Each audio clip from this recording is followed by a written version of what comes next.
Good afternoon, everyone, and good morning for those on the West Coast time. Good early morning to those joining us from Alaska or even farther west. We're so thrilled to have you join us for the White House Tribal Youth Forum, the first of our administration. And we're so happy that we could hold this a day after the Tribal Nations Summit, which we just wrapped yesterday, and had the opportunity to hear from the President, Vice President, First Lady, as well as many other folks. And so I just wanted to briefly introduce myself. My name is Paui Rivera. I'm the Senior Advisor and Tribal Affairs Director for the Office of White House Office of Intergovernmental Affairs. And I will pass it over to my colleague, Nikki, at the Center for Native American Youth.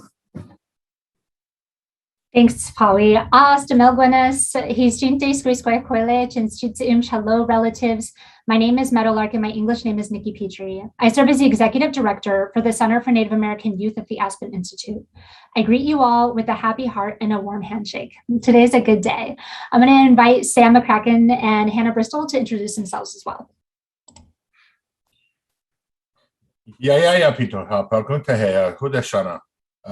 name is Sam McCracken. I come from the Fort Peck Indian Reservation in northeastern Montana, and I'm also the Vice Chairman of the Center for Native American Youth. Today's conversation will center around well-being, belonging, and Native youth mental health. We are excited for this conversation. With that, I'll turn it over to Hannah to wrap things up. Hi everyone, great to be with you all. My name is Hannah Bristol. I use she, her pronouns, and I lead youth outreach in the White House Office of Public Engagement. And we're really grateful to you all for joining us today. And now I will pass it back to Nikki. Wonderful. Thank you so much. So we invite all of you to submit pictures and to do watch parties, submit your quotes, and celebrate with us on social media using the hashtag WHTYF and hashtag Native Youth. Before we get started on this forum, we'd like to invite Hannah Iwohi in to give us an invocation to get our forum started in a good way. Hannah? Aloha mai kako o wau o hana kailimea u Iwohi no wailuku maui mai au. Good afternoon, everyone. My name is Hannah Kailimea u Iwohi. I am Native Hawaiian and was born and raised in Wailuku, Maui. I am so honored to be able to participate in this momentous occasion. I was asked if I would open up this event with an invocation. So the oli or chant that I will be sharing was traditionally offered to request knowledge and wisdom from the ancestral deities in order to accomplish a task at hand. Today, it is commonly used as the start of an event or a small gathering to focus a group's energies so that they can ultimately carry out the kuleana or responsibility that they have undertaken. We use this chant to help guide us as we seek knowledge and to clear our minds of any negativity. With that being said, I hope that today will be meaningful and productive as we engage in these important discussions about the future of our Native communities.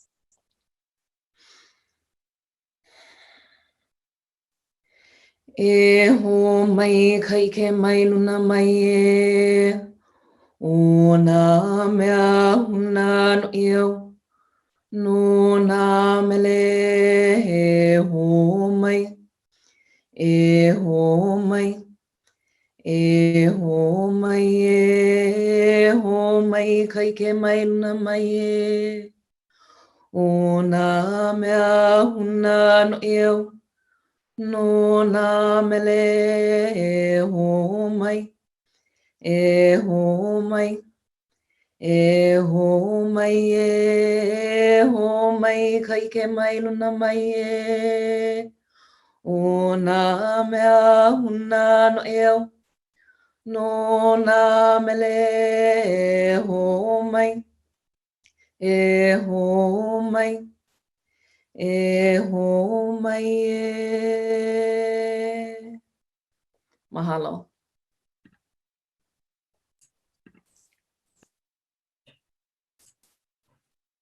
Wow. Thank you, Hannah, for starting us off in a good way and getting us into a space where we all can and open our hearts and our minds to take healthy risks as we move forward. Native youth are leading the movement to reclaim the narrative, advocating in their communities to transform their communities to positive change. As the Vice Chairman of the Center for Native American Youth Advisory Board and the General Manager of Nike N7, we are proud to support Native youth as they lead this movement. It's important that we have discussions around representation and visibility and providing examples similar to what we're doing currently with our current N7 Nike campaign with See Me, See Us, empowering youth to see the change, to be the change makers of their own communities. And a reminder that Native youth are resilient and they have the ability to make their own dreams a reality. For example, taking a healthy risk. Had I not taken that healthy risk many years ago, Nike would not have an initiative called N7. Was I scared? Was I nervous? Absolutely. But that risk really paid off long-term with our commitment that we've made to our Indigenous youth over the last 20 years. So I encourage our Native youth to take the ability to dream realities and possibilities of their own stories and support them. In addition, I am at N7, I am also a tremendous advocate for Native talent at Nike and in corporate America, increasing representation at all levels of the company. So those are my words of encouragement for our panels and our youth today.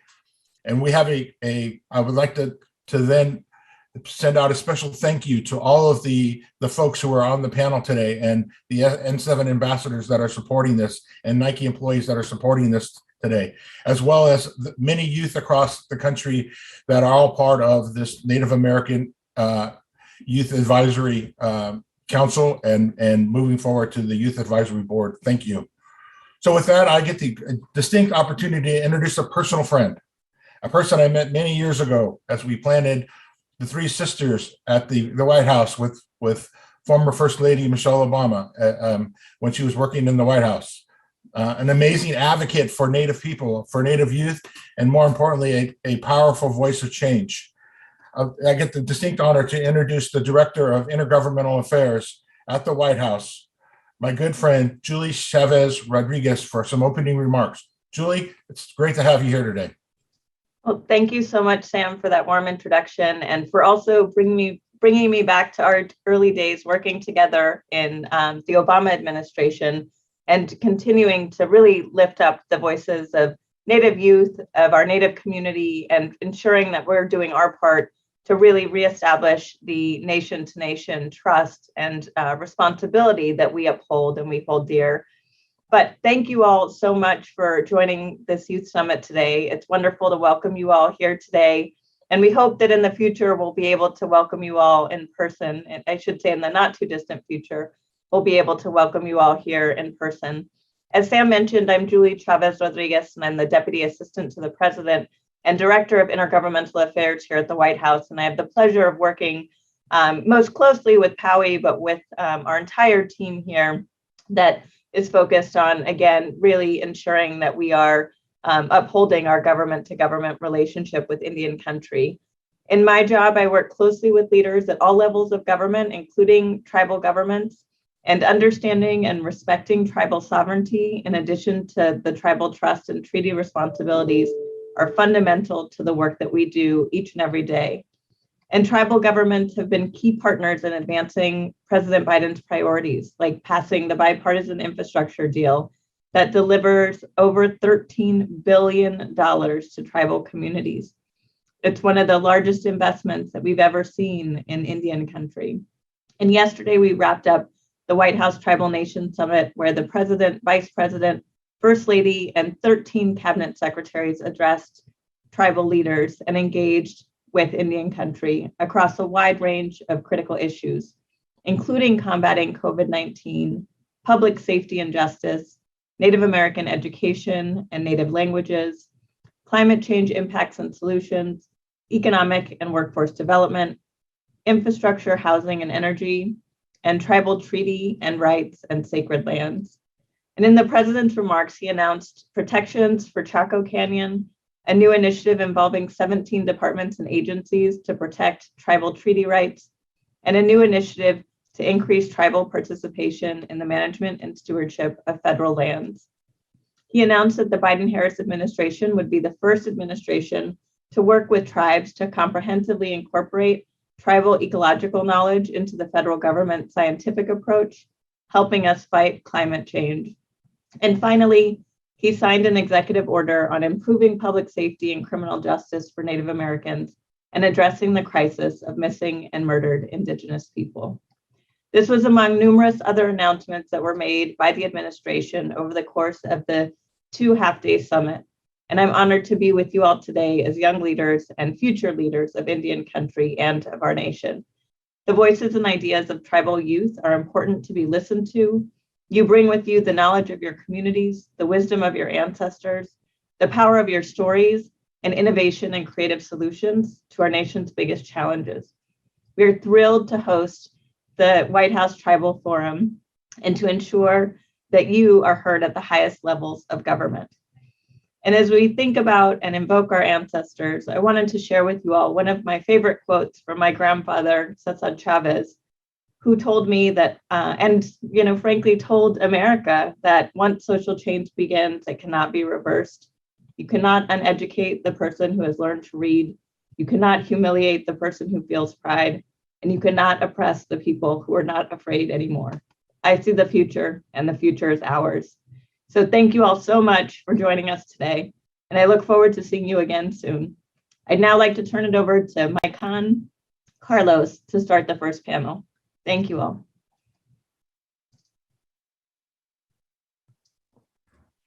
Thank you, Julie. Skugdash, Anyanap Chigig, Micah Carlos, Chudanakima Amjad. Good day, everybody. My name is Micah Carlos. I come from the Salt River Pima Maricopa Indian community in Arizona. I have the pleasure today of representing the Center for Native American Youth Advisory Board, the National Indian Child Welfare Association as a board member, and I also have the privilege to serve my community as the Assistant Director of Youth Services. Today, the panel will be discussing the importance of Native representation in federal service, and I will go ahead and allow our panelists to introduce themselves, starting with Paui Rivera, and then we'll move to Libby Washburn and then Raina Thiel.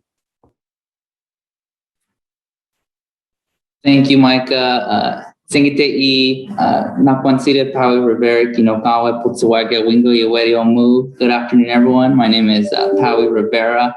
I'm a member of the Pueblo Puac in New Mexico, and as I mentioned earlier, I serve as our Senior Advisor and Tribal Affairs Director here at the White House Office of Intergovernmental Affairs. And I will turn it over to my colleague, Libby Washburn. Thank you, Paui, and thank you everybody for joining us today. My name is Libby Washburn. I'm a member of the Chickasaw Nation of Oklahoma, and I work here at the White House in the Domestic Policy Council, and I cover the Native American portfolio, and I'm thrilled to be here today. I'll turn it over to Raina Thiel. Thank you, Libby, and hi, everybody. My name is Raina Thiel, Yagalito. I'm Alaska Native, Dinendathbaskan and Yupik, and I serve as Senior Advisor to the Secretary of the Interior, Deb Holland. Thank you, everyone. So we'll go ahead and get started with the questions. And our first one will be for Paui. So Paui, you have spent your career in civic duties. Can you talk about why it's important for you to get involved in civic engagement? Absolutely. And, I think one of the first steps to getting involved in civic engagement is participating in forums like this and making your voice heard. Civic participation can take many forms. One of those forms is public service, which all of our panelists have extensive experience, probably much more than myself. I spent a lot of my times working in the campaign world and electoral politics. So really being at the grassroots level, working for folks that I believe in and people that are championing change in our country. And, I think that one of the more valuable lessons I've learned is that the power of your voice is should truly never be underestimated. And I know that many of our communities, it often, I'm from a tribal community, it often feels like we are confined to our communities and our voices aren't heard much outside those areas. But I can tell you that people are watching and people are paying attention. People are looking for ideas. People are looking for solutions. And one of the ways that we've been able to do that in the administration is really by looking to leaders outside of public service, looking to people that are really innovating and being the change makers in their community. So I've really appreciated having the opportunity to work on the electoral campaign politics side, and then now transitioning that experience into my work here in the White House. Thank you for that. And then my next question is for Libby. So Libby, this is your second position within the administration, and you have an extensive career in policy and advocacy. As a Native woman, what has your experience been like navigating this space? Thank you for that question. I think about it occasionally. So previous to this position, I worked at the Department of the Interior in the Obama administration, and I was the Deputy Commissioner of the Bureau of Reclamation there and the Chief of Staff to the Deputy Secretary. And what I found was that before people got to know me, they would kind of pigeonhole me into the tribal issues. Like they didn't want to think that I knew anything beyond that. And so my advice is like seize every opportunity and, look for ways that you can branch out and be in other spaces. And then people will start to think of you, when they're talking about an environmental issue or a water issue, and not just, oh, look, there's a tribal issue, I'm going to call Libby about that. But you want to be broader and open up your opportunities to do more things, just have different opportunities. I think other people that will be talking on the panel today will talk about that. But I think it's just seizing whatever other opportunities, whatever looks interesting to you when you're in college and, when you're getting your first job, look to see how you can just gain as much broad experience as you can. So very true. Our Native communities have diverse knowledge about everything. And so it's really great advice. So my next question is for Raina. You have also previously served in an administration. What words of advice do you have for youth seeking careers in federal service? And then what are the first steps to get started? Thank you so much, Micah. That's a great question. So I have worked in federal government in the past. I was, in fact, over at the White House for the Obama-Biden administration in a couple of different roles. I was at the Office of Management and Budget, which is the White House's budget office, for several years, handling a variety of different things, including Indian affairs issues, Alaska Native issues, international affairs issues, as well as energy issues. And so I really kind of had that really broad experience working across the federal government on a variety of different topics. My second job at the White House was in intergovernmental affairs, which is similar to what Howie is doing now. And so was responsible for making sure that the entirety of Indian country and all of our leadership is engaged with the White House, engaged with policy, and that their voices are heard at the highest levels of our government. And so the way that I got started with federal service was really is telling for this question, because it was through an internship. And so I really can't stress for any young person who wants to enter federal service, internships are really, really valuable. And it's for two reasons. The first reason is that you as an intern will be able to kind of pull back the curtain a little bit and see what federal service entails. It's not always glamorous, but it's usually pretty fun. And the second piece is that you also get to know a lot of folks when you are doing an internship program in Washington, D.C., especially. Although it doesn't have to be in Washington, D.C., you can do work with the federal government at their offices in the field, in your state. It doesn't matter. But what's really important is having that network to draw upon, which will continue to kind of pay dividends over time in your political career. So the folks that you've gotten to know, the network that you've developed, all of those folks will continue most likely in public service. And so it's kind of like you all continue together and continue to grow and progress in your careers. So I really can't overstate how important internships are. And the issue is there are quite a few unpaid internships in Washington, D.C., and even if that seems daunting, there certainly are programs which can support unpaid internships.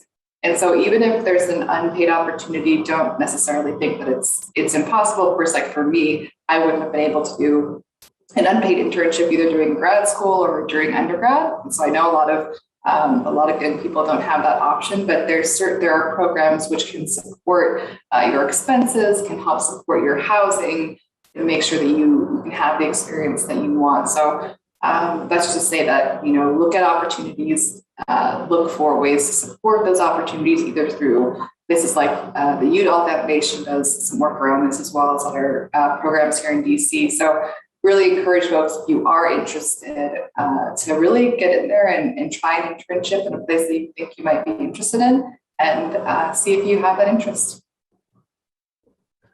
Thank you for that. And you did touch on a great point about how internships could afford you the opportunity to travel and explore different parts of the country that you're not from. And so Paui, being away from your community, what gives you strength and keeps you going when you're homesick? Yeah, I think it's a great question.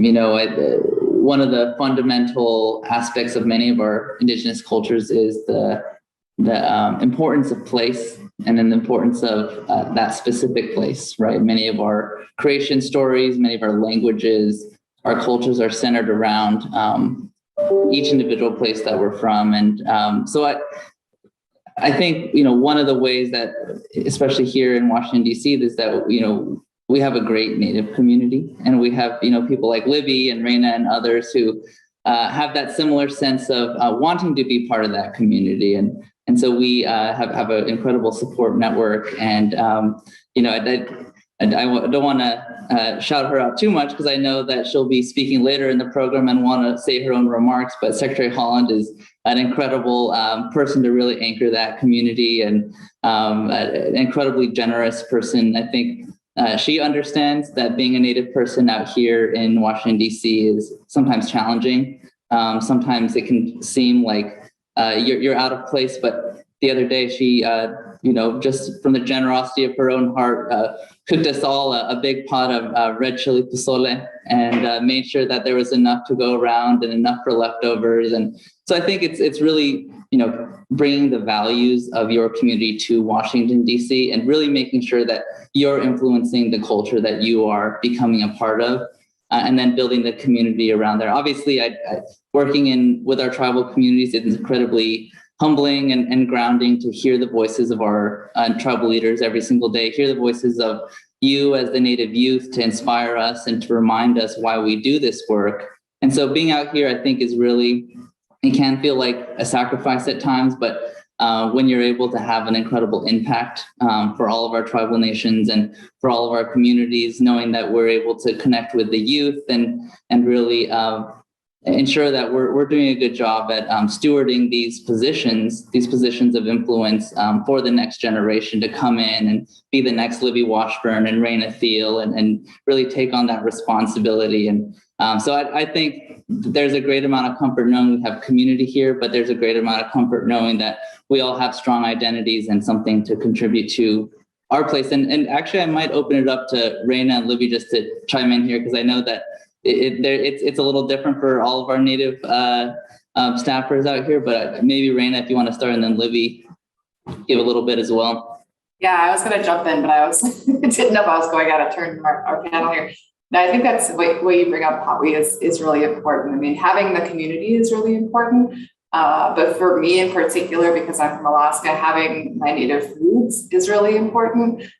So I have a lot of moose meat in my freezer, got a lot of salmon in my freezer. I've got all sorts of smoked fish and all that stuff. And that's, for me, that's kind of like soul food, right? So when I'm feeling homesick, when I'm feeling like I need kind of that touch from home, that's where I often go, other than like calling your family and touching base and going home as often as you can.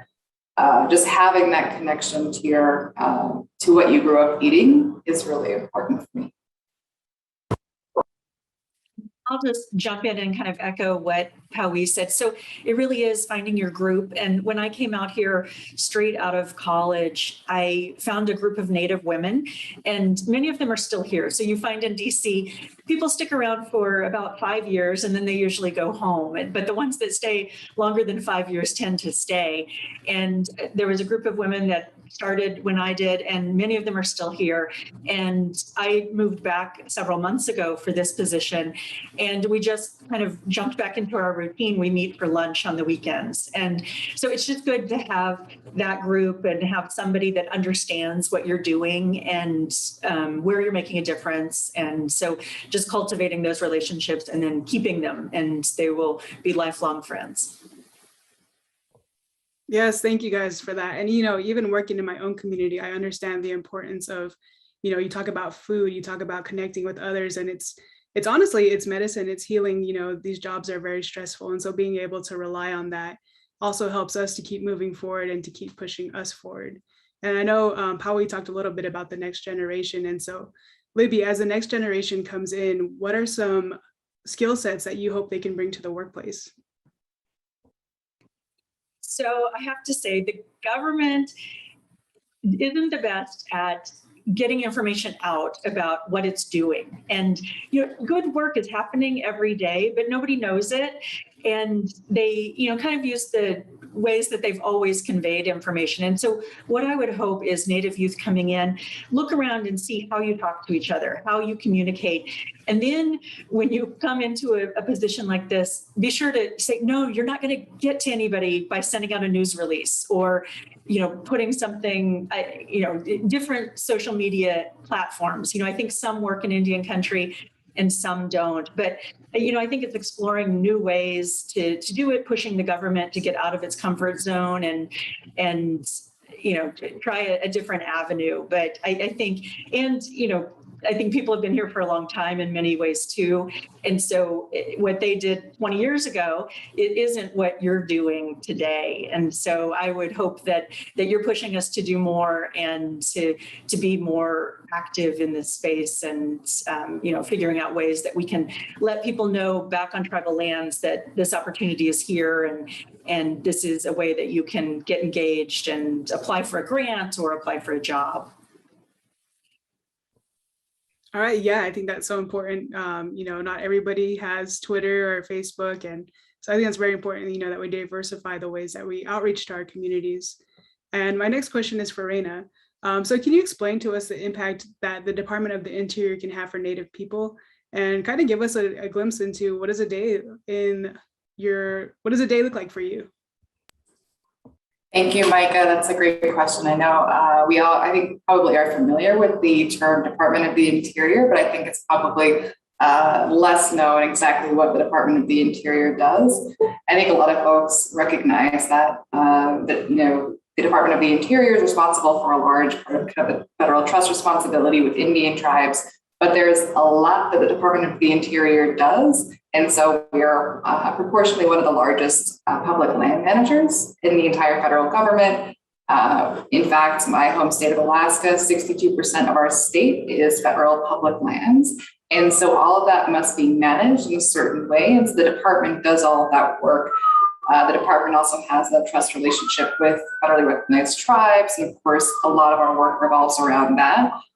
We also have a pretty intense permitting role for offshore development, onshore development, and of course with the Bureau of Land Management, which is our sort of non-protected public lands and how to use those spaces. And so what that means, my typical day, I don't feel like I really have a typical day because every day is a little bit different. And this week has been pretty different than my general day. But what I usually do is I start off with a senior staff meeting here in the secretary's office, followed by a number of calls and different meetings with external folks as well as internal folks. I read a lot of memos. I have to ensure that if I'm speaking on a panel like this, that I have talking points which my staff put together for me. And so that's kind of the general kind of tone of my day and kind of the pace of the day. But with everything being kind of remote, we do have, just back-to-back meetings sometimes. Like if you look at my schedule, it's pretty much all blocked out most days, which can be, it's great. It means we're getting a lot done, but it also can be a lot in a typical day. But it's important, I think, that I be here because the Secretary of the Interior is Deb Holland. She's doing amazing things. And I can support her in things like, tribal co-management, working on issues around tribal recognition, tribal consultation, which the Department of the Interior does a ton of tribal consultation, which is very crucial to making sure that our policies are aligned with what tribes want. And also the White House Council on Native American Affairs, which is a really important component of federal policymaking process for Indian policy. And so all of those things make Department of the Interior and the White House as well really important places to be, and where you can get a lot done if you have the right leader, which we do. Thank you for that. And actually, I would like to open that up to Libby and Paui as well. Go ahead, Libby. So I think it's just, the day-to-day work is, all consuming. And I think Raina's right. Sometimes you look at your schedule and you are booked from 9 to 5 with, at the White House, it's like 30-minute meetings every, just solid back to back, and you can't squeeze in just the regular work that you need to do. You've got to write 3 memos and send them up to various offices and look at 1,000 news releases. So it really is just figuring out how to juggle and to focus your day and see how much you can get done. And at the end of the week, look back and say, oh, I didn't do this. I needed to do this, or I accomplished 18 things, and I need to be happy for doing that, and look what I pushed forward.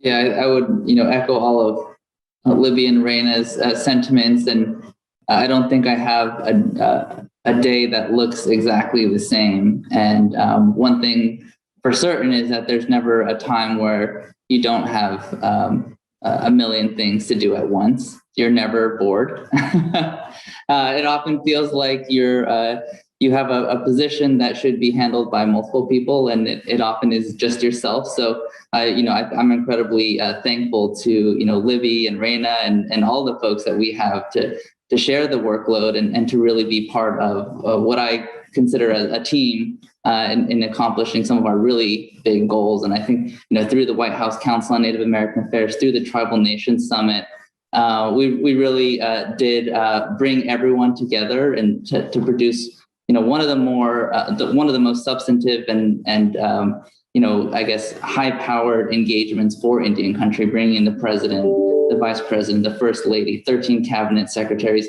That work cannot be done by one person, just to be very clear. And so I think, obviously we have like big events like the summit, but then there's the day-to-day of engaging with tribal leaders on specific policy issues, making sure that we're bringing in the right people, the right components from the White House, that we're bringing in the right components from the agencies. When the president, first lady, vice president, second gentleman travel out to Indian country, work closely with their teams to make sure that they're coordinating well with the tribal leaders on the ground, and really that they're able to receive the information and learn from those tribal communities on those visits that help us inform the policies that are shaped back here at the White House. So for me, it's a lot of that direct engagement with tribal leaders, making sure that they always have a place to come and that we can, route their priorities as appropriate. And so it's exciting. I think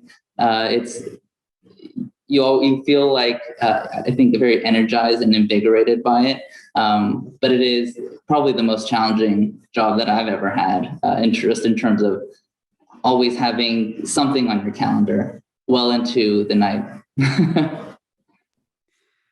Thank you for that. And, we talked a little bit about the day-to-day, but what are your favorite parts of the job that you're doing, out of everything, if it's the day-to-day or just, what are your favorite parts?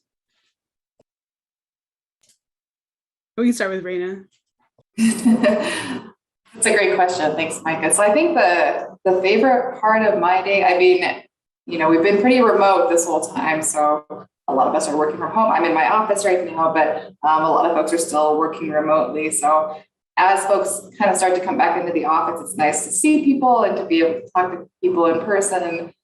But I really love talking to folks outside of government about what they'd like to see us do. For me, that's very satisfying, because without that input, we can't fully understand what we should be doing, right? And so whenever I have those calls, it helps kind of motivate me and tell me like how I should be operating going forward, what I should be pushing for, because it really just helps to inform. So you can read a memo, on paper all day long, but it's not going to give you that nuanced story that somebody from outside government who's currently living that situation has. So that would be the favorite part of my day.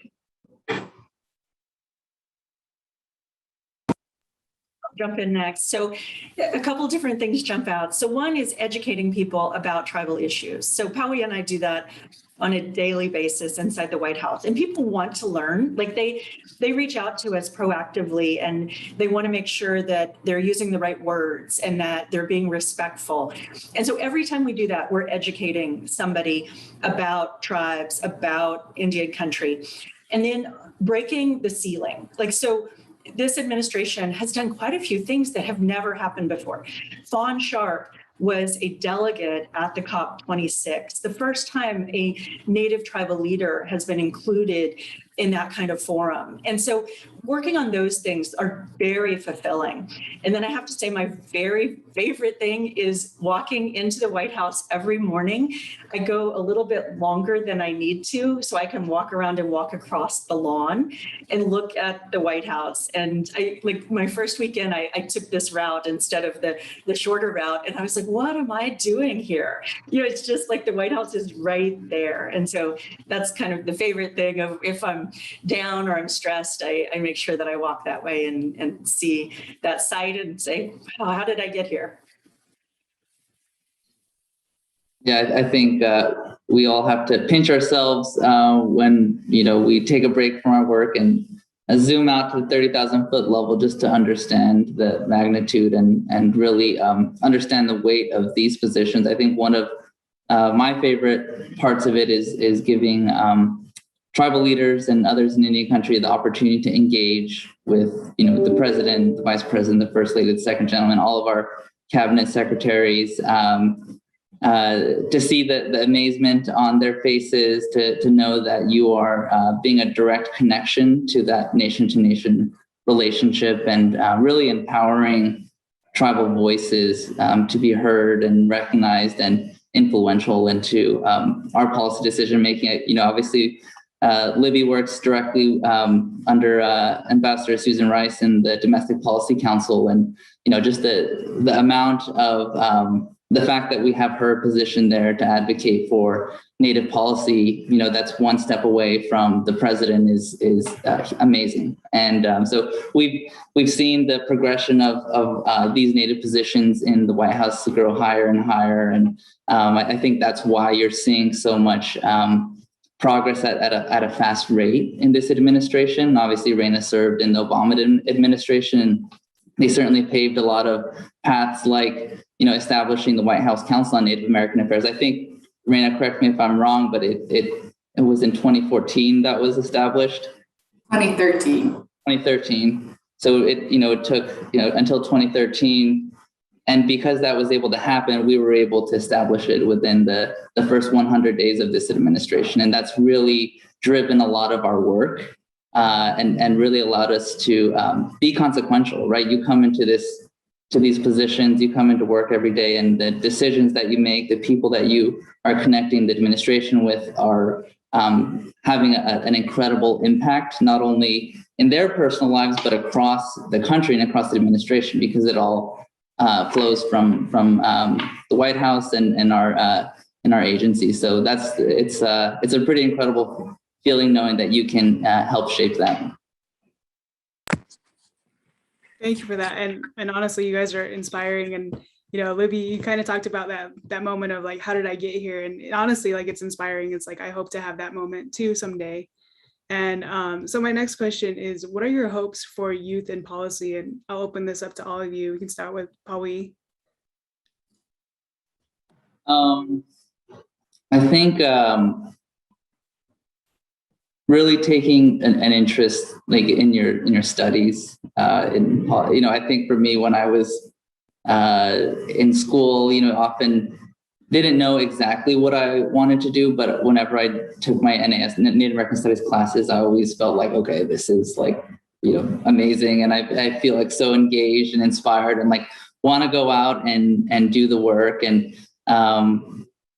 also would encourage people to know, youth to know that there's no straight path to where you're going. And there's not a singular path either. So, obviously my path kind of revolved or took shape when, I got my experience here in DC through an internship, like Raina said, on the Hill, and started navigating my way around DC and getting various experiences. So don't be afraid to get a wide range of experiences. Don't be afraid to, as Libby mentioned early on, get a wide range of experiences outside of Indian country, because I think, it's important to understand how Indian country's policy priorities fit in with everyone else's and how we can be coalition builders. When we're expecting people to understand our issues, we have to be good partners and understand their issues as well. And then together we can build stronger coalitions to advance policies that we all care about.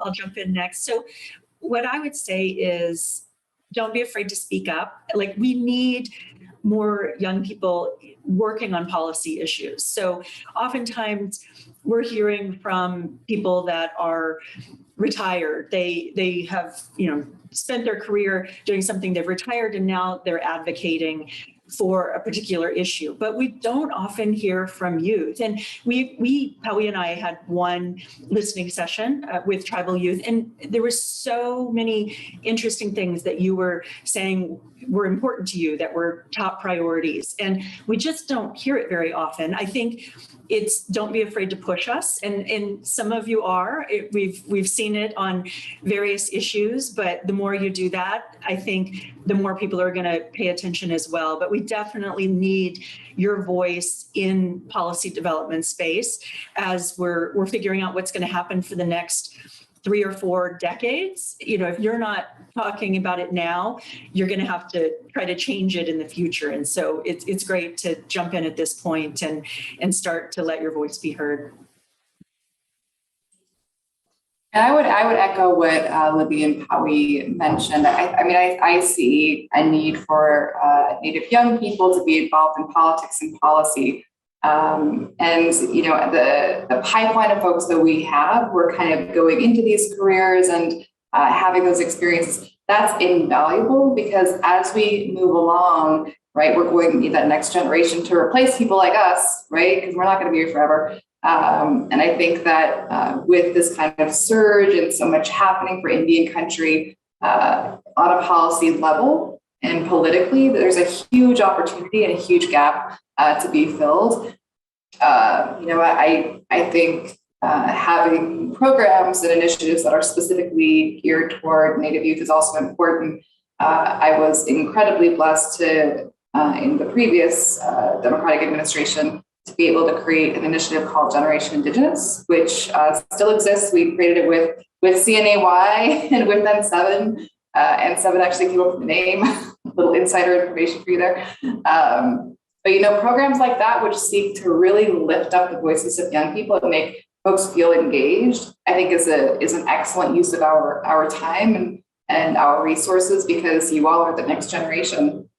And we really need you to be, for us to be successful in Indian country and in general. And I think that, even if you don't want to be in politics or policy for your entire career, it is well worth taking a turn through government or working for your legislator or your congressperson, whoever it might be, because that experience teaches you how this system is structured, right? And even if you don't like the system, even if you think that it should change, that will give you the tools to know what you think should change and why, right? Because we can criticize all day and say like the system is broken and this and that, but until you have that solution that you can bring to the table, it's not as powerful, right? And so to know what those solutions might be, it's really important to have that insider view within the federal government or within government and policy in general, just so you can kind of see how that process works.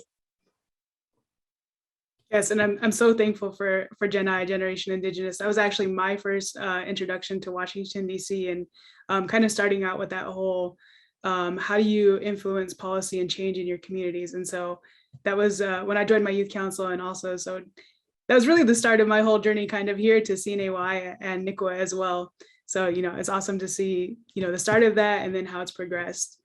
But next question for all of you, what advice would you give to your younger self? And we can go ahead and start with Libby. So that is a great question. Thank you for that. I think that I went straight to college and then to grad school and then to law school, and then I started to work. And it has been great. I look back and I've had these jobs that I've loved, but I think it's okay to take a non-traditional path. And I would encourage you, travel, go take a year off and travel, join the Peace Corps, do something in your community and volunteer. And, I think it's just going to make for a richer experience, like between college and grad school. If you take that opportunity, I think you won't look back and say, oh, I wish I would have done that. I wish, once you get into a place and you have a mortgage and you have a family, it gets much harder to do it. So I would say when you're young, take advantage of every opportunity that's out there, and you will love it and remember it for your lifetime.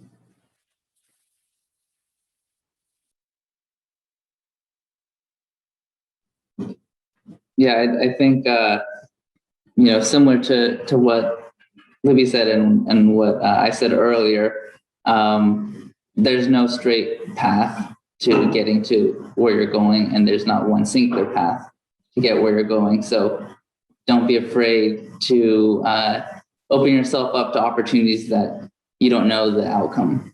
I think, if you, some of the advice, or not necessarily advice, but some of the things that I've followed is, try to do the basics, be kind and be generous and work hard, and try to maintain your relationship with other people, and your just kind of being a good person. It will take you a long way.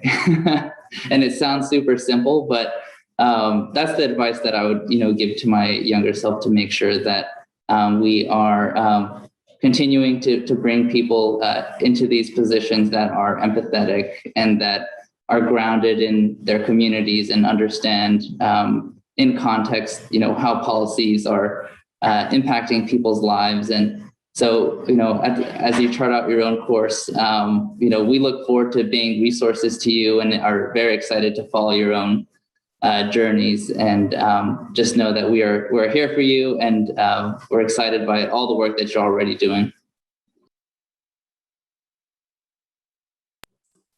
And for me, I echo what Howie and Libby said about, not being afraid of opportunities and, really taking advantage of what comes along and what seems interesting to you, because, all those opportunities, if you find them fulfilling, can be a really positive influence in your career and can really help you to flourish and give you that kind of base of understanding that helps to build your career no matter which direction you plan to go in.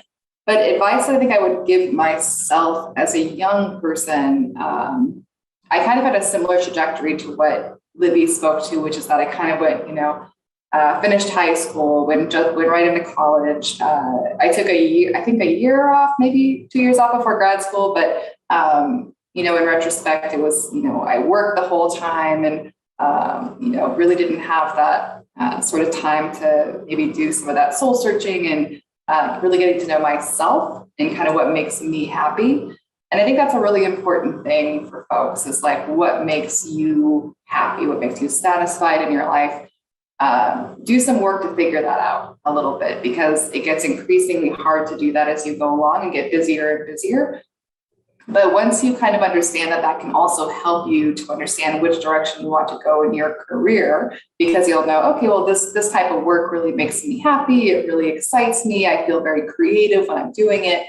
And that can be a sort of traditional policy path, or that could be, something which is, a mixture of doing media and doing doing artwork, things like that. Like there's no real wrong answer to which direction you go in. But I think it is important to understand what makes you happy, what kind of work makes you happy. Does reading, bills make you happy? Legislation, if that's what makes you happy, then probably go to the Hill. But finding those things out is really important, I think, because it really will help you to think through what path you should take.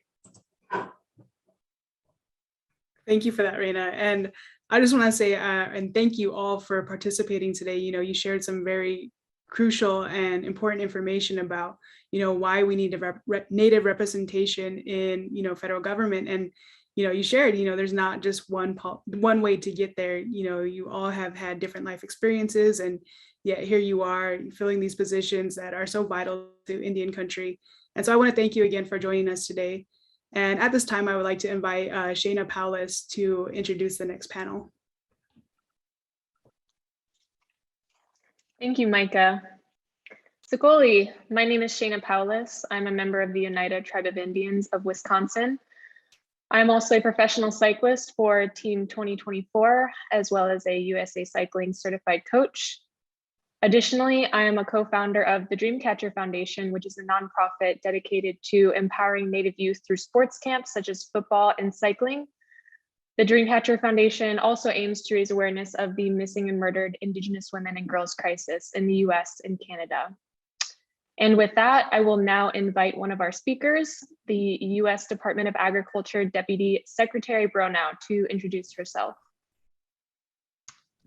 Good afternoon. Thank you for the opportunity to be a part of this distinguished forum today. This is such a wonderful opportunity to hear from youth about their priorities. It's also a really good opportunity to think about how federal programs like USDA can support Indigenous communities in a really equitable way, and how we can act differently in the future to strengthen food systems and support food sovereignty. So I am really, really excited to be here. Thank you for your introduction.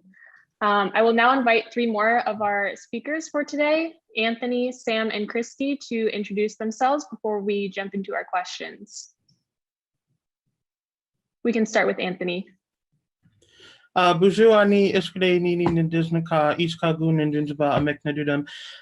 everyone, my name is Anthony Temez. I'm First Nations Cree in Chichangu, Lakota. I am the chairman for the Center for Native Americans Youth Advisory Board, as well as a member for Shy Nations, a Native Youth Council here in the city of Chicago. And I work for a city councilwoman here in the city of Chicago. I'll go ahead and go next. Those Nathan Nana, Christy Wildcat, Hinana Inana. Hello, everyone. My name is Christy Wildcat. I'm currently one of the board members for the Youth Advisory Board for Center for Native American Youth. And I am also the founder of the Wind River All Action Crew. And currently I am in my last year in my master's program in anthropology here at the University of Wyoming. Thank you, Christy. Hello, everybody. My name is Sam Schimmel. I'm Knights-Sea Indian and Siberian Yupik Eskimo from Gamble, Alaska, and Kenai. I sit as the vice chair of the Arctic Youth Network, an organization that's dedicated to increasing the ability of young people to advocate on behalf of the changes that they're trying to prevent in the Arctic. I also am the founder and organizer of something called Operation Fish Drop, which is a program that's brought over 20,000 pounds of salmon to our Indigenous communities across Alaska. I'm really happy to be with all of you. Thank you all so much for introducing yourselves. So I guess we'll just jump right into our questions for today. This first question being for Sam. So as Native people, we understand the interconnectedness of all things. Please explain the connection food has to mental health. Of course. 2 weeks ago, I had the opportunity to go to the Conference of Parties that was held in Glasgow, Scotland. And I was thinking about when we were flying into Glasgow, you could see down on the English countryside, and all across it, there were little stone fences. that siloed off the land. You saw that farmland was separate from grazing land, which was separated from forests. And I think that's emblematic of the larger Western way of thinking, in which knowledge and pieces of our environment and our being are siloed, which is at odds with our indigenous ways. If you fly over my lands in Alaska, you won't see any fences. You'll see land and water and stone and mountains all mixing together. And so when it comes to our food, this is simply the case. You heard Raina Thiel talking earlier about how she stays at home even while she's in DC. She has her traditional foods, our traditional foods, like moose meat and smoked salmon, things that are really important for our well-being and our cultural identity. One of the things that is a present problem right now in Alaska and for my communities is that we're not having access to our traditional foods, and this is the direct result of climate change. In the Bering Sea, where I come from, we don't have sea ice some years, and that means that we're not able to practice our subsistence ways, which means that we're not able to teach our young people how to put up our traditional foods or how to hunt or fish in our traditional ways. It also means that our young people aren't eating our foods from our soul. They're not eating our first foods. And I think about something that was told to me while running Operation Fish Drop by an elder from Hooper Bay. And she said, every morning I eat salmon. Every morning I eat salmon because if I don't have energy for the day. If I don't, my mind isn't clear, my mind isn't still. And so our traditional foods are something that are much larger than simple nutrition.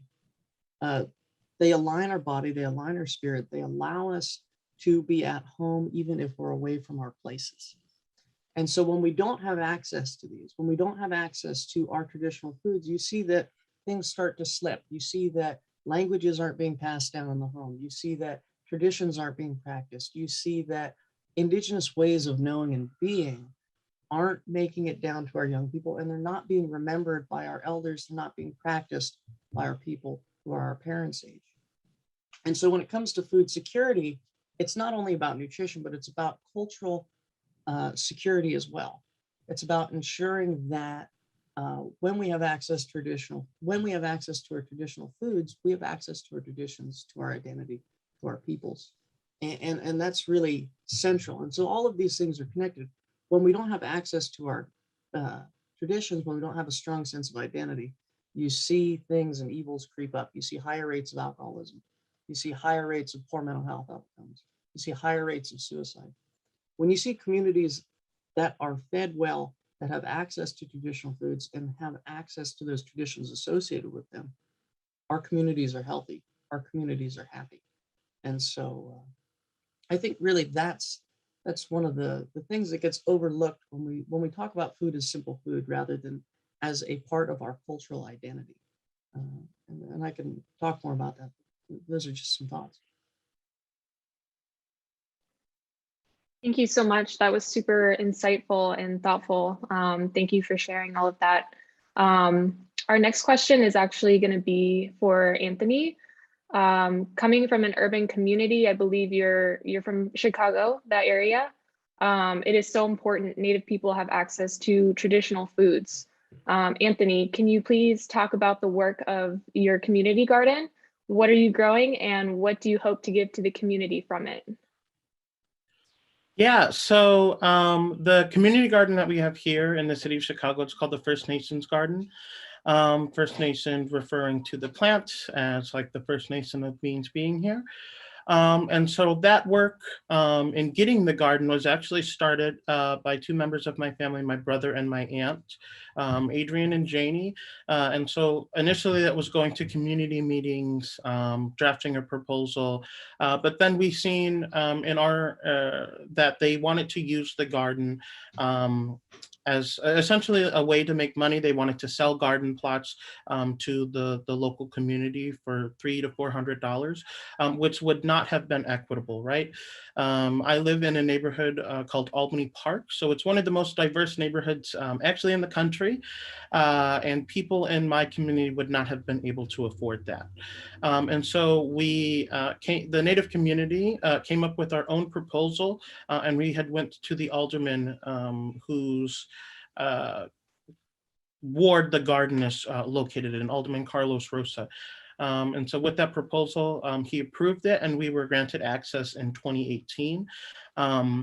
And we had also written a land acknowledgement resolution for the city of Chicago, which was the first time that Native youth had written written legislation for the city, and it passed. And so we were able to open up the garden by reading that land acknowledgement resolution and by having an event. And this is the first time that the city of Chicago has actually turned land back over to Native people to manage and be the stewards of. And so within the garden, one of the main things that it does is it's building relationships through community events. So we actually open up the garden to the much larger Chicago community, so they can come and use it as a space to gather, but they can also use it as a space to learn about Native culture, learn about the plants that have been in this area since time immemorial.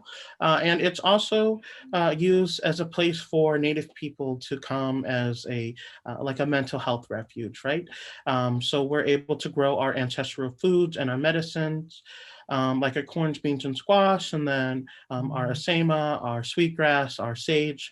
And so those things before, we'd have to travel to different parts of the city. So at points in my life, right, if I wanted to harvest any of those things, rather than it being, within an hour, it would take hours because we'd have to travel to different parts of the city, which at times can be very daunting. And now all of that is centrally located in one area where our community is able to go, and they're able to have garden boxes, and they're able to have access to their food, their ancestral foods, and their medicines, right? Because a lot of Native people in the city of Chicago don't have access to land. You'll commonly hear the city referred to as a concrete jungle. So with what little access to land that we do have, we make sure we utilize it to the fullest. And we're, teaching younger generations, we're teaching older generations. It's that idea of, horizontal learning. So elders are learning from babies are learning from elders. I'm learning from both of the groups. And that's something that's really important because we see that kind of how Native people have learned for centuries has been taken away from us. And so with this garden, we're able to bring it back. But we're able to taste our ancestral foods that our ancestors, ate for centuries. For me, it wasn't right away. It took 6 to 7 years before I was able to taste the corn or the squash or the beans that we were able to grow because we had to grow them to save the seeds. And the soil that they were growing in, wasn't the healthiest at the time. So the most important thing was making sure that we were able to sustain what we were doing. And part of that is having to wait. It was having to wait that 7 years. Now we're at a point, just the other day, I live in a house with all of my cousins and my siblings, and we had bought food in the other day, and they were like, "What is this? I didn't know we grew this squash at the garden." But it was fruits and vegetables that we had gone to the store and got. And so they thought it was something that we've already grown, and they didn't know that you can go to the grocery store and buy squash and buy corn. And so, while we went to the store, hopefully someday in my life, my children will have the same thought or the same thinking, and that thinking will be true, right? We won't have to use the grocery store. We can go and harvest that stuff from our own garden. But that's just something that made me really happy, because the children in our community, the Native kids in our community, utilize the garden so much that this is kind of all they know so far. And it just reminds me of how our ancestors would have planted our foods, would have taught the younger generation. And it's something that, it's very exciting, but it's also very sad at some point, right? Because we've had to restart in a sense, and some things have had to we've had to learn on our own, and we have to go out and learn. But the main priority of the garden, right, is to make sure that we're growing foods that would have grown here before, that are still growing here today, despite the fact that we're living in a city, because we want people to know that, as urban natives, we're still able to practice our culture. We're still able to harvest our ancestral foods and our ancestral medicines. It may take a little longer and be a little harder at sometimes, but that's just one of the things that Native people are. We're resilient in everything that we do, in every program that we participate in every speaking engagement that we do. Native youth and Native people are resilient, and that resiliency helps get us through whatever obstacle we may be going through in our life.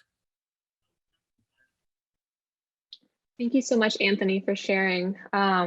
What a wonderful way to reconnect with, Native culture, as well as, reconnecting with traditional foods. And yeah, that's super inspiring, and it's almost inspiring me to get out and start my own garden in my backyard. So this next question will be for Christy. Christy, what are some ways you're seeing young people preserve culture through food systems? So there's actually quite a bit of ways I've actually seen the culture being preserved through food systems. I'll go ahead and start out with the community aspect back on the Wind River Reservation. I've seen, the youth getting together and making programs where they hand out seeds to other tribal members so they can start their own garden. And from that, I know my other little sister, as I have 3 little sisters, she just happened to have a natural green thumb. And next thing you know, she's been growing a garden of her own for my family for the past probably 3 years now. And so it's really awesome to see her and other Native youth just have their own gardens, and they just go on and grow whatever it is. I know she's grown jalapenos, watermelon, pumpkins. She even took a shot at corn this year.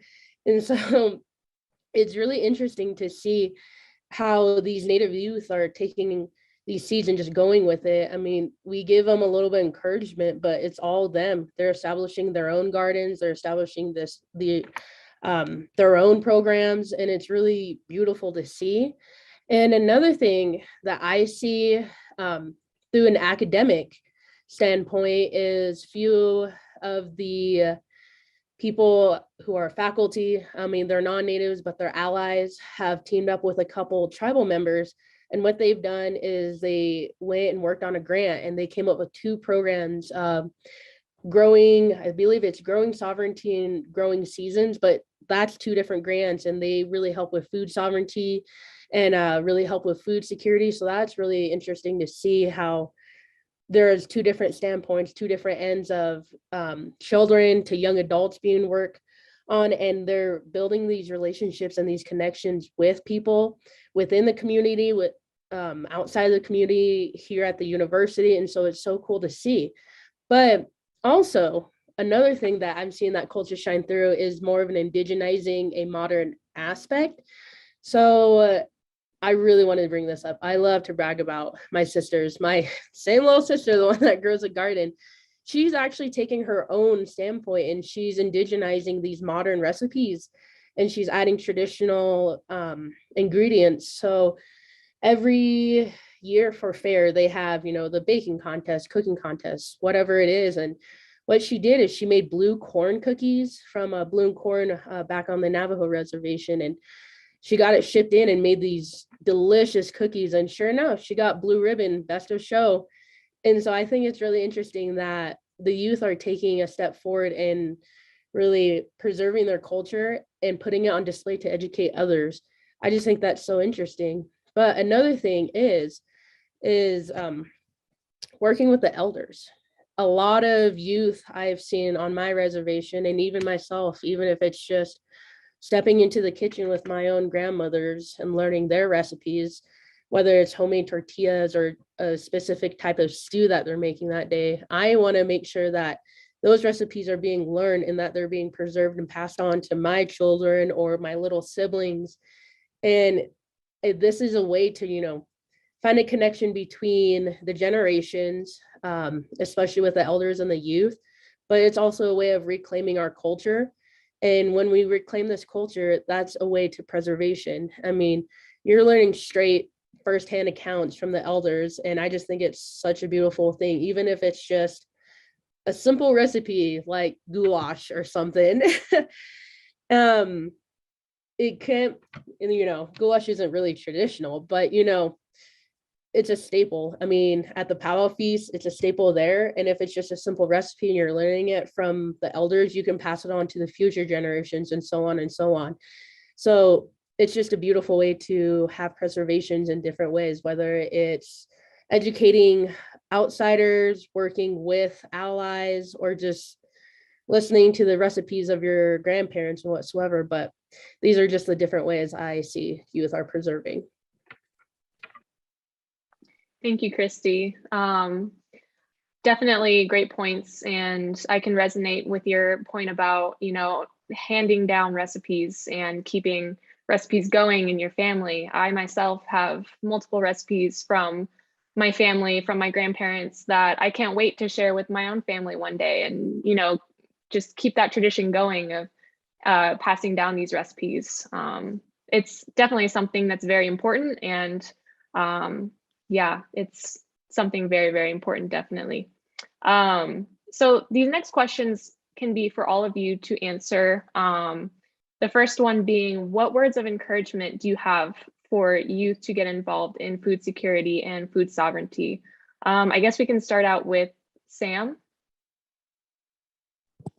Yeah, I think when it comes to getting involved, there is really not much of another option. We need to work together to better our communities. We need to work together to ensure that our traditions and our cultures are passed down. And food is a really critical part of that. When it comes to words of encouragement and things, I think about one of my cousins. She doesn't have any uncles or aunties that fish or hunt. And so I took her out fishing and showed her how to put up our fish in our traditional way. And she came up to me afterwards with her balik. It's our traditionally hard smoked dried fish. It comes in long strips. So for those from Alaska, you'll all know what that is. But she came up to me with her big stack of balik and said, "I'm so happy. I'm going to bring this to our elders now. I'm going to bring this to our aunties." And so I think when it comes to encouragement, it's always a hard first step. But once the ball gets rolling, you're able to really see the impacts that you can have on your community, and that you're able to see people are ready, willing, happy, and able to learn. And so a lot of times, all you have to do is just ask the question of, hey, will somebody show me how to do this? Will somebody help me out with this? Will somebody come together with me? I want to bring food to our community, or I want to put on a teaching seminar on how to clean moose, or I want to teach people how to raise crops. So I think always just ask.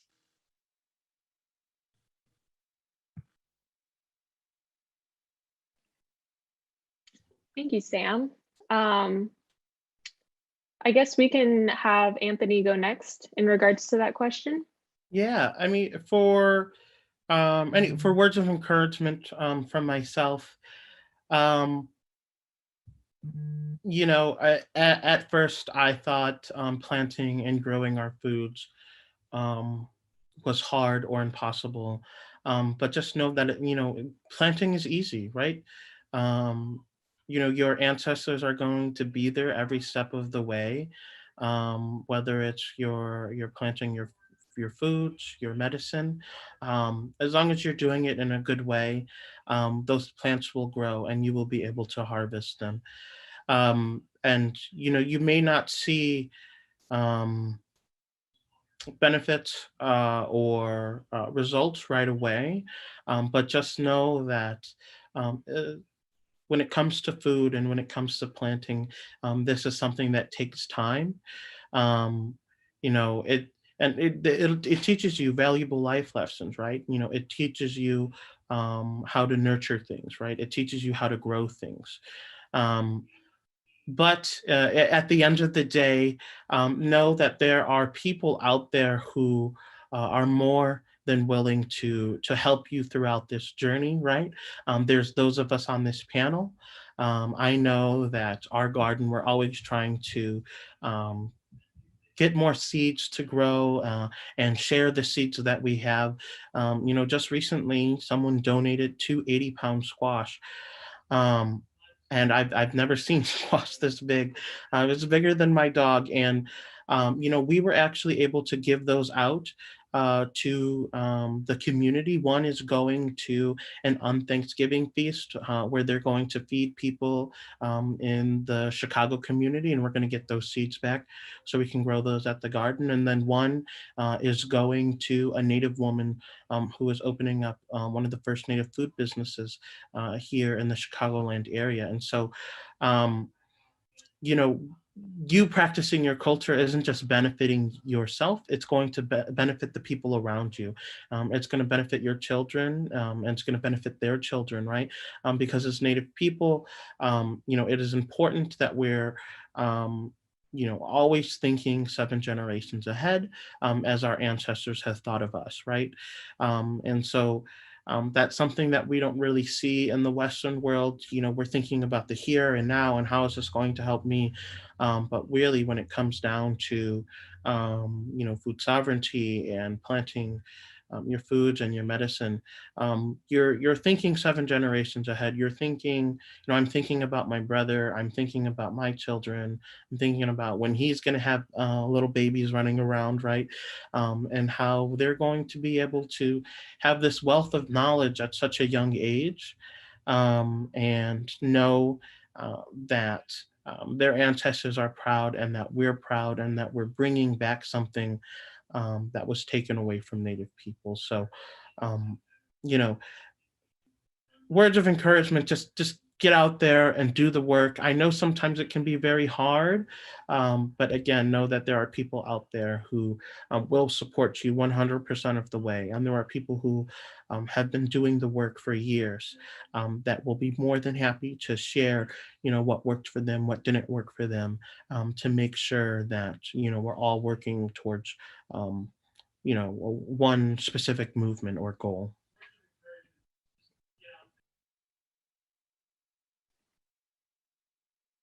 Thank you, Anthony. And last but not least, Christy, have anything to add?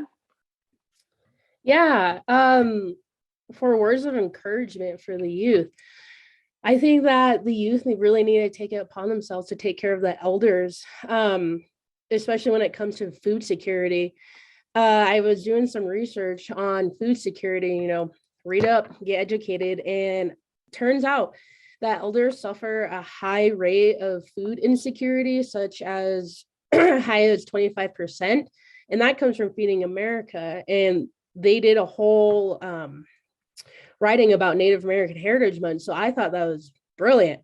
But they do talk about the struggles that we have within our Native communities, especially with the elders. And so with the youth, take charge and step up and take care of your elders. I know that we're willing to take on anything. And like Anthony mentioned, the 7 generations, take care of our people like our ancestors took care of us, take care of them as they took care of us, and so on and so forth, and keep that cycle going, because that's how we're going to grow and persevere and really have that resilience as Native people that we are known to have before.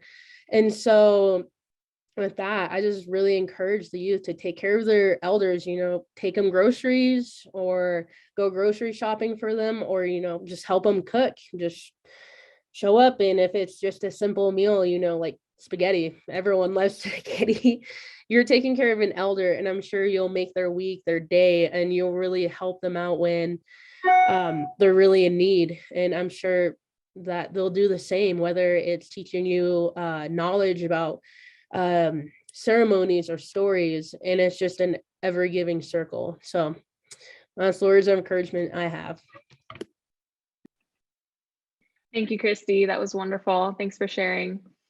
Next question, again, all of you can answer this one. How are you connecting traditional foods to the community through or during this current global pandemic?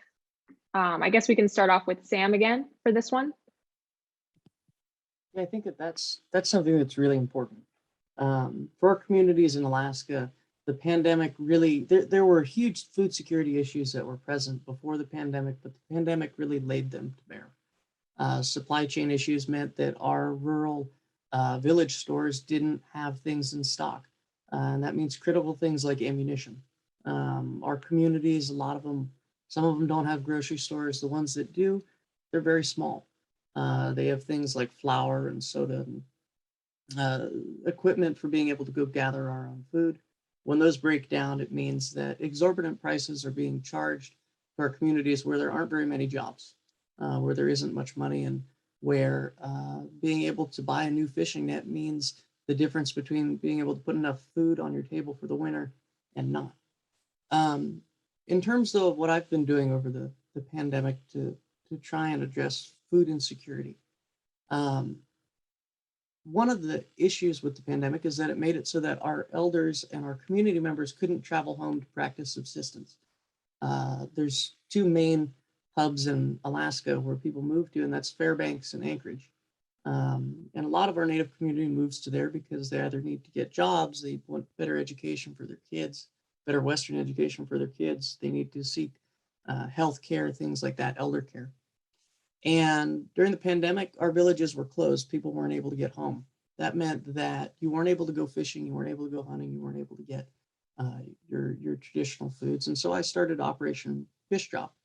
And it started as a really small project, something that started with 500 pounds, working with a number of different partners to raise money, to get seafood donations, to try and get food to our rural Alaska Native elders and families who didn't have access to salmon.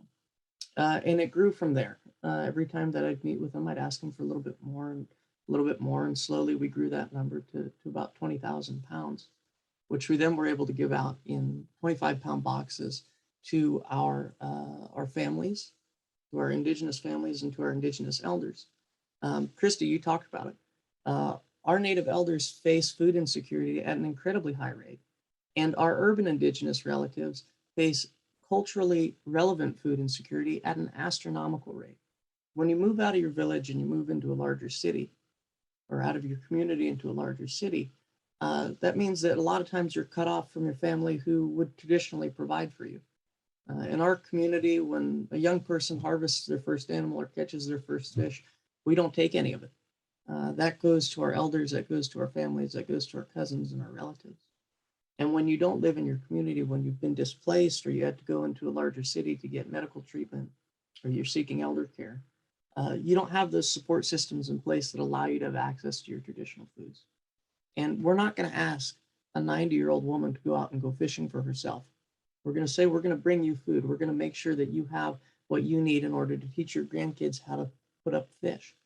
And so I think that there's a lot of room for improvement within that system between federal, state, public and private partnerships, funding projects that, one, increase food, that address immediate food insecurity, things where immediate in-kind food aid that is relevant is given to our communities is really important. And then two, using government systems to help finance programs that allow us to be self-sufficient.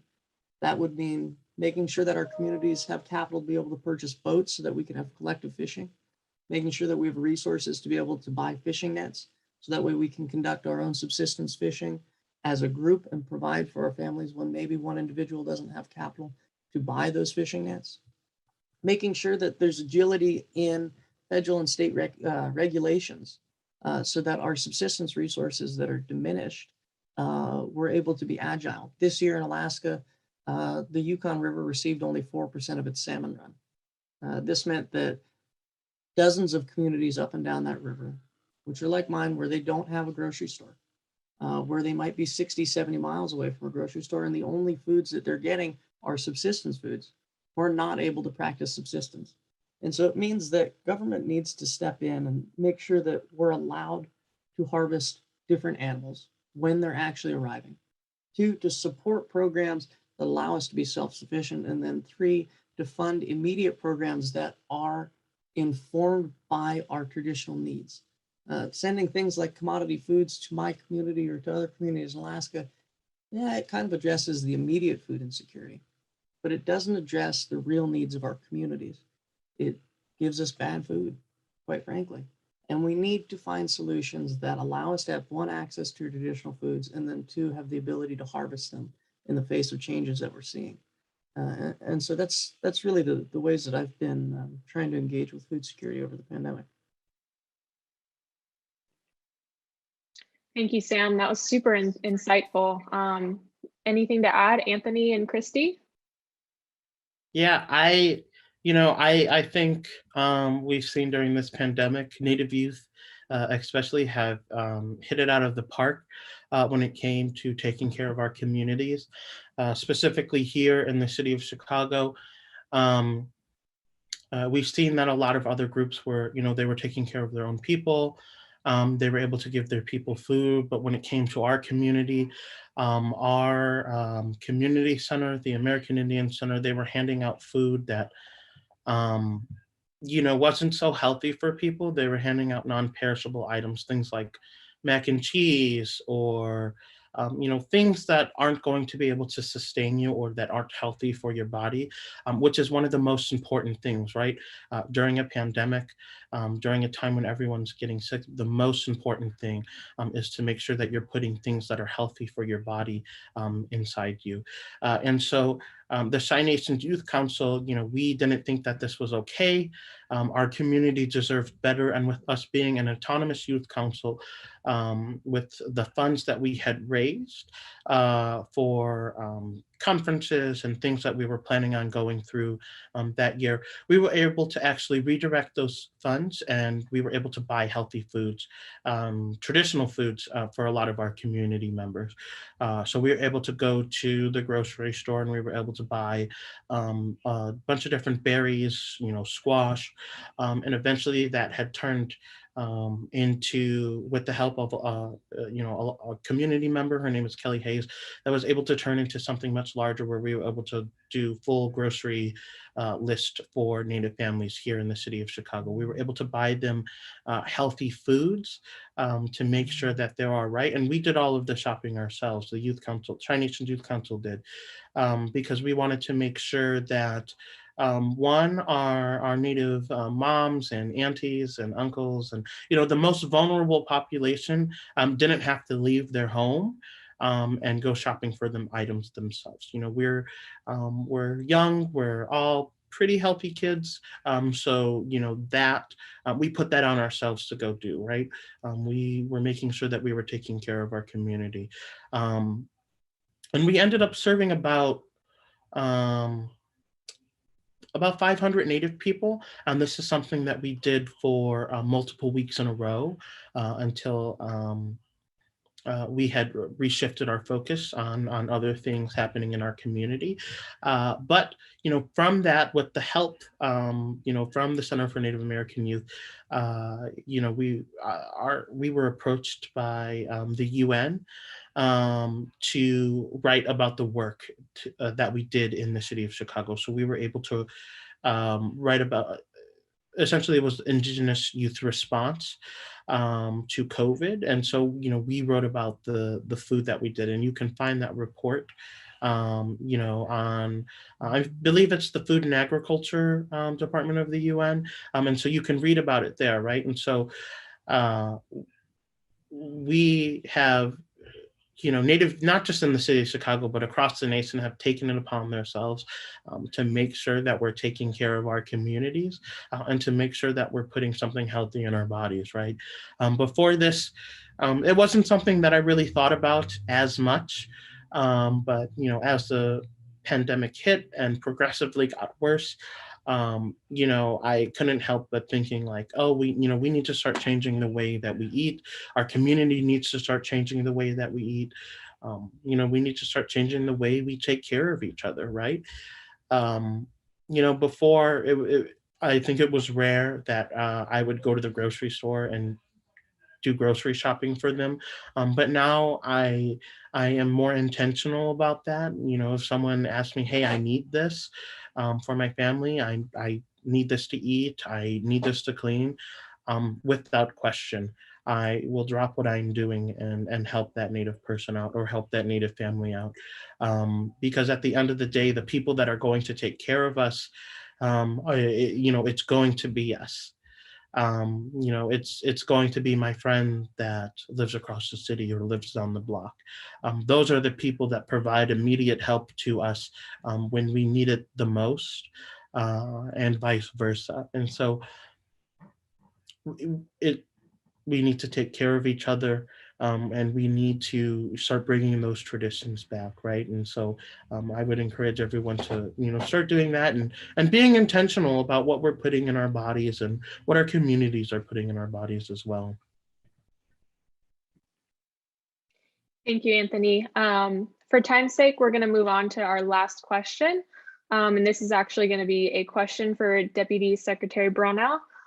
So we recognize that the future of our food systems is in very, very good hands with Anthony, Sam, and Christy. Deputy Secretary Brownell, can you please share what you will carry with you from this panel and your work ahead?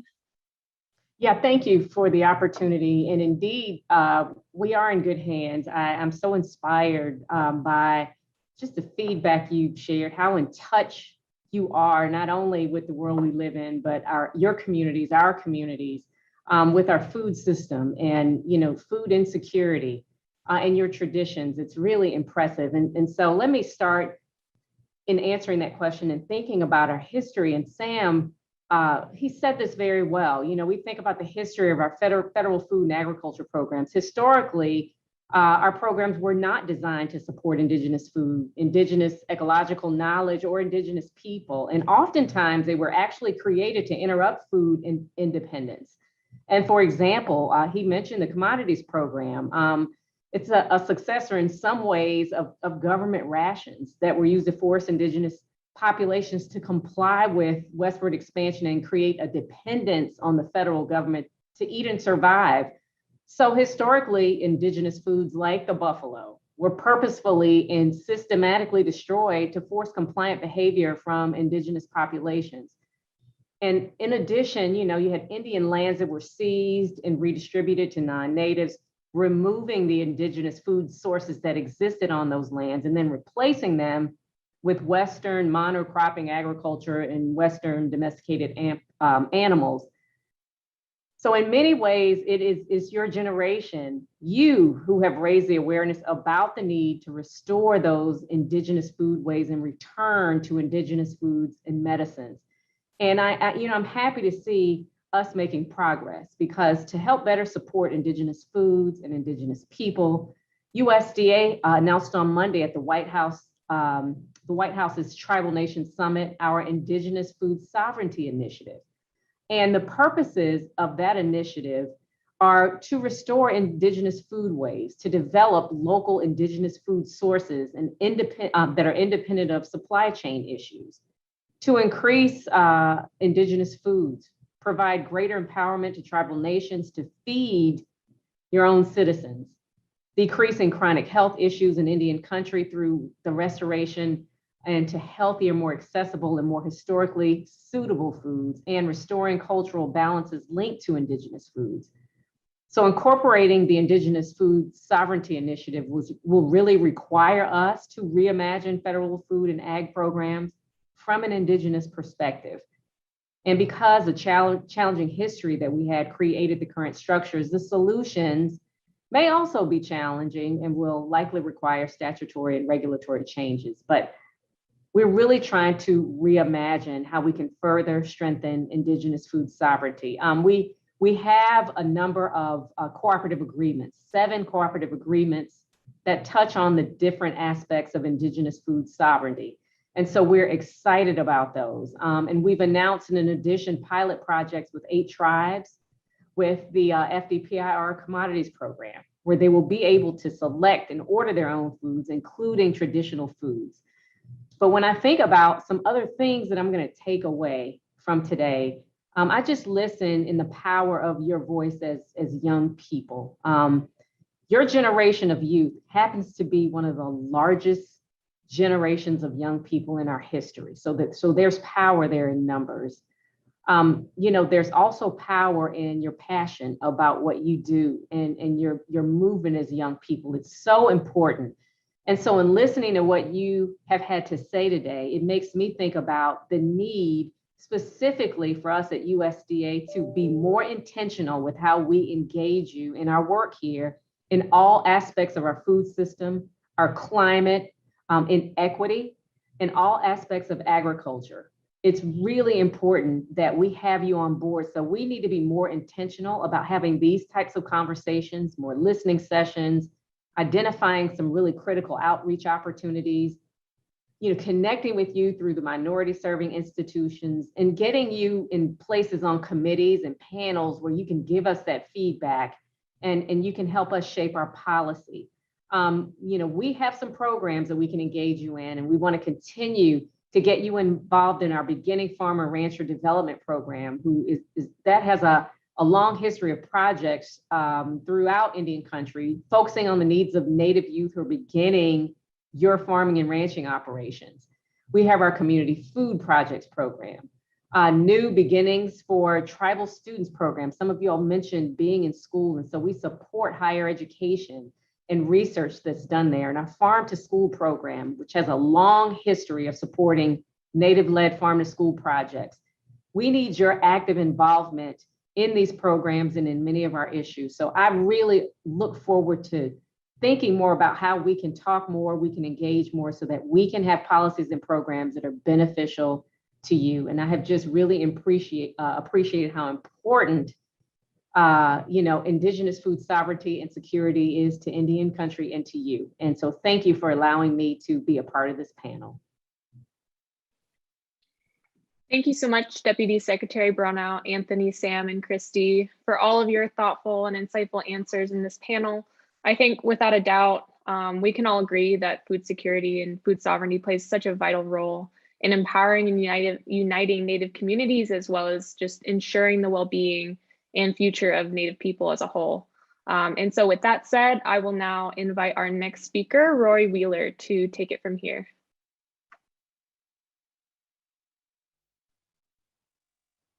Wow, what great information and content so far.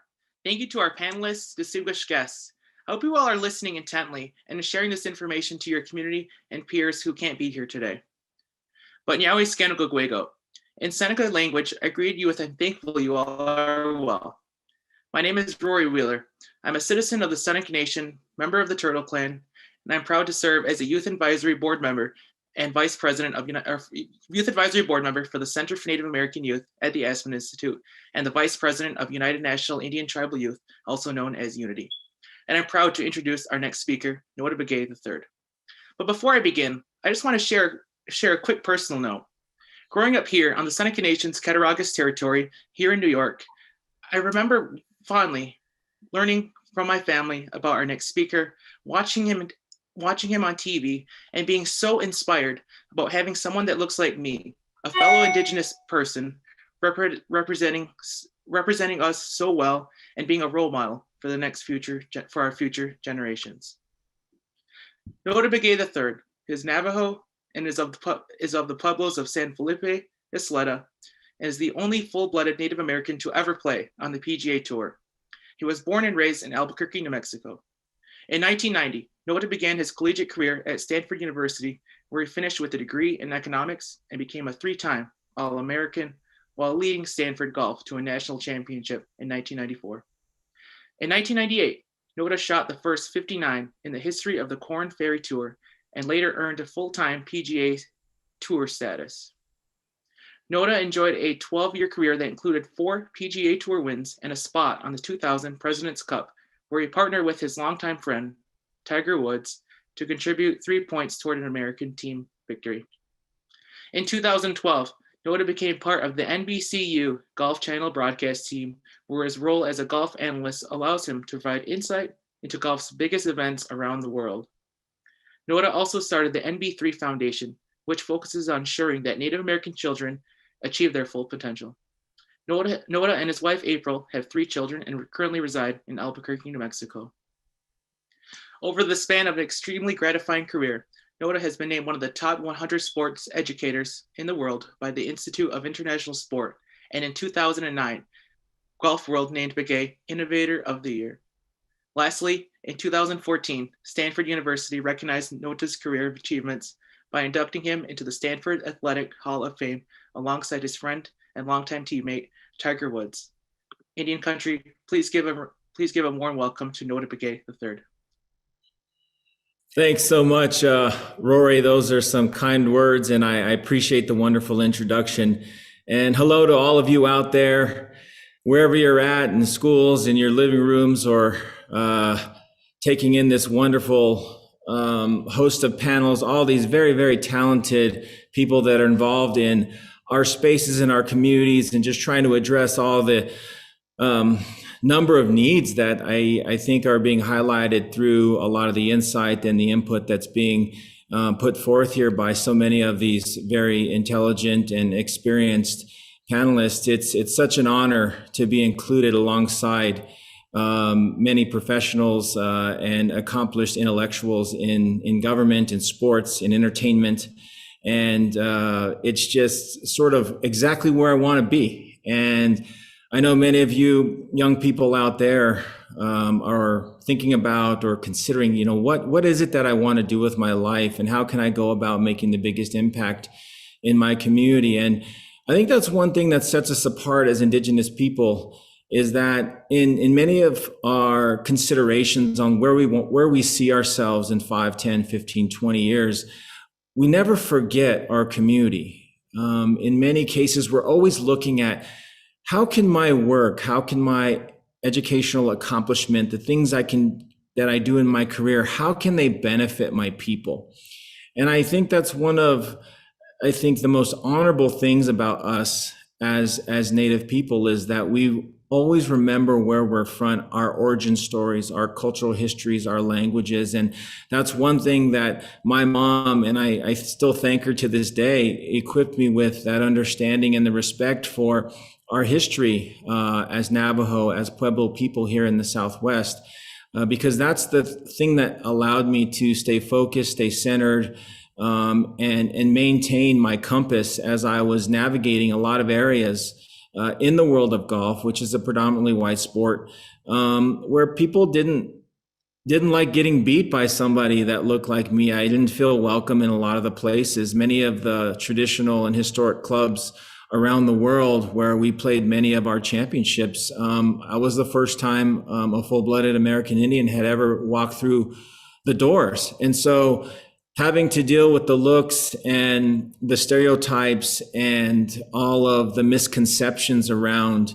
me, who I was, what I represented, gave me this unique opportunity to become an educator. And that's sort of how I've seen my life up to this point, is trying to continue to break down stereotypes, to be judged on my own merit. I think that Shayna Paulus, who's a world-class cyclist, and myself, we're very lucky in our sports. We get judged fairly objectively. In golf, you go out there and you shoot a score, and there's no teammates, there's nobody subbing in for you. If things start going bad, there's no one that can come in and kind of give you a break. You're out there from start to finish, and your score is what you shoot that day, what you earn that day. And For Shayna, it's the clock. I mean, how fast are you? And it's judging everybody fairly objectively. And I think that would be great if that was how things worked out for everybody out there, but that's really not the case. In hearing all of the discussions around food security, food systems, food deserts, that's a lot of the work that we've been looking at the MB3 Foundation, which I started in 2005. And we're headquartered on the Santa Ana Pueblo Reservation, just north of Albuquerque here in New Mexico. And food safety, food security has always been something high on our list because the majority of our communities live in what are technically classified as food deserts. And one of the things that I did come about when I started a food company called Kiva Sun about 15 years ago.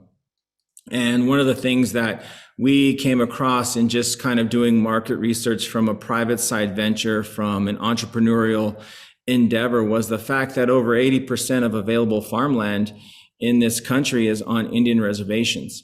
And so one of the things that I had envisioned for the company was to continue to establish services and products that were reflective of the community that in many cases we were trying to heal. We were trying to provide more access to food systems. We were trying to provide more access to healthier food baskets. We won the contract for the FDIPR program, which is the food distribution program on Indian reservations that services just under 100,000 families in our communities. And many of you out there are still on it. I've been on it. My family's been on it. I have relatives that are still part of that program. And what we were lucky enough to do was to be able to provide the proteins to those food baskets for a short duration of time.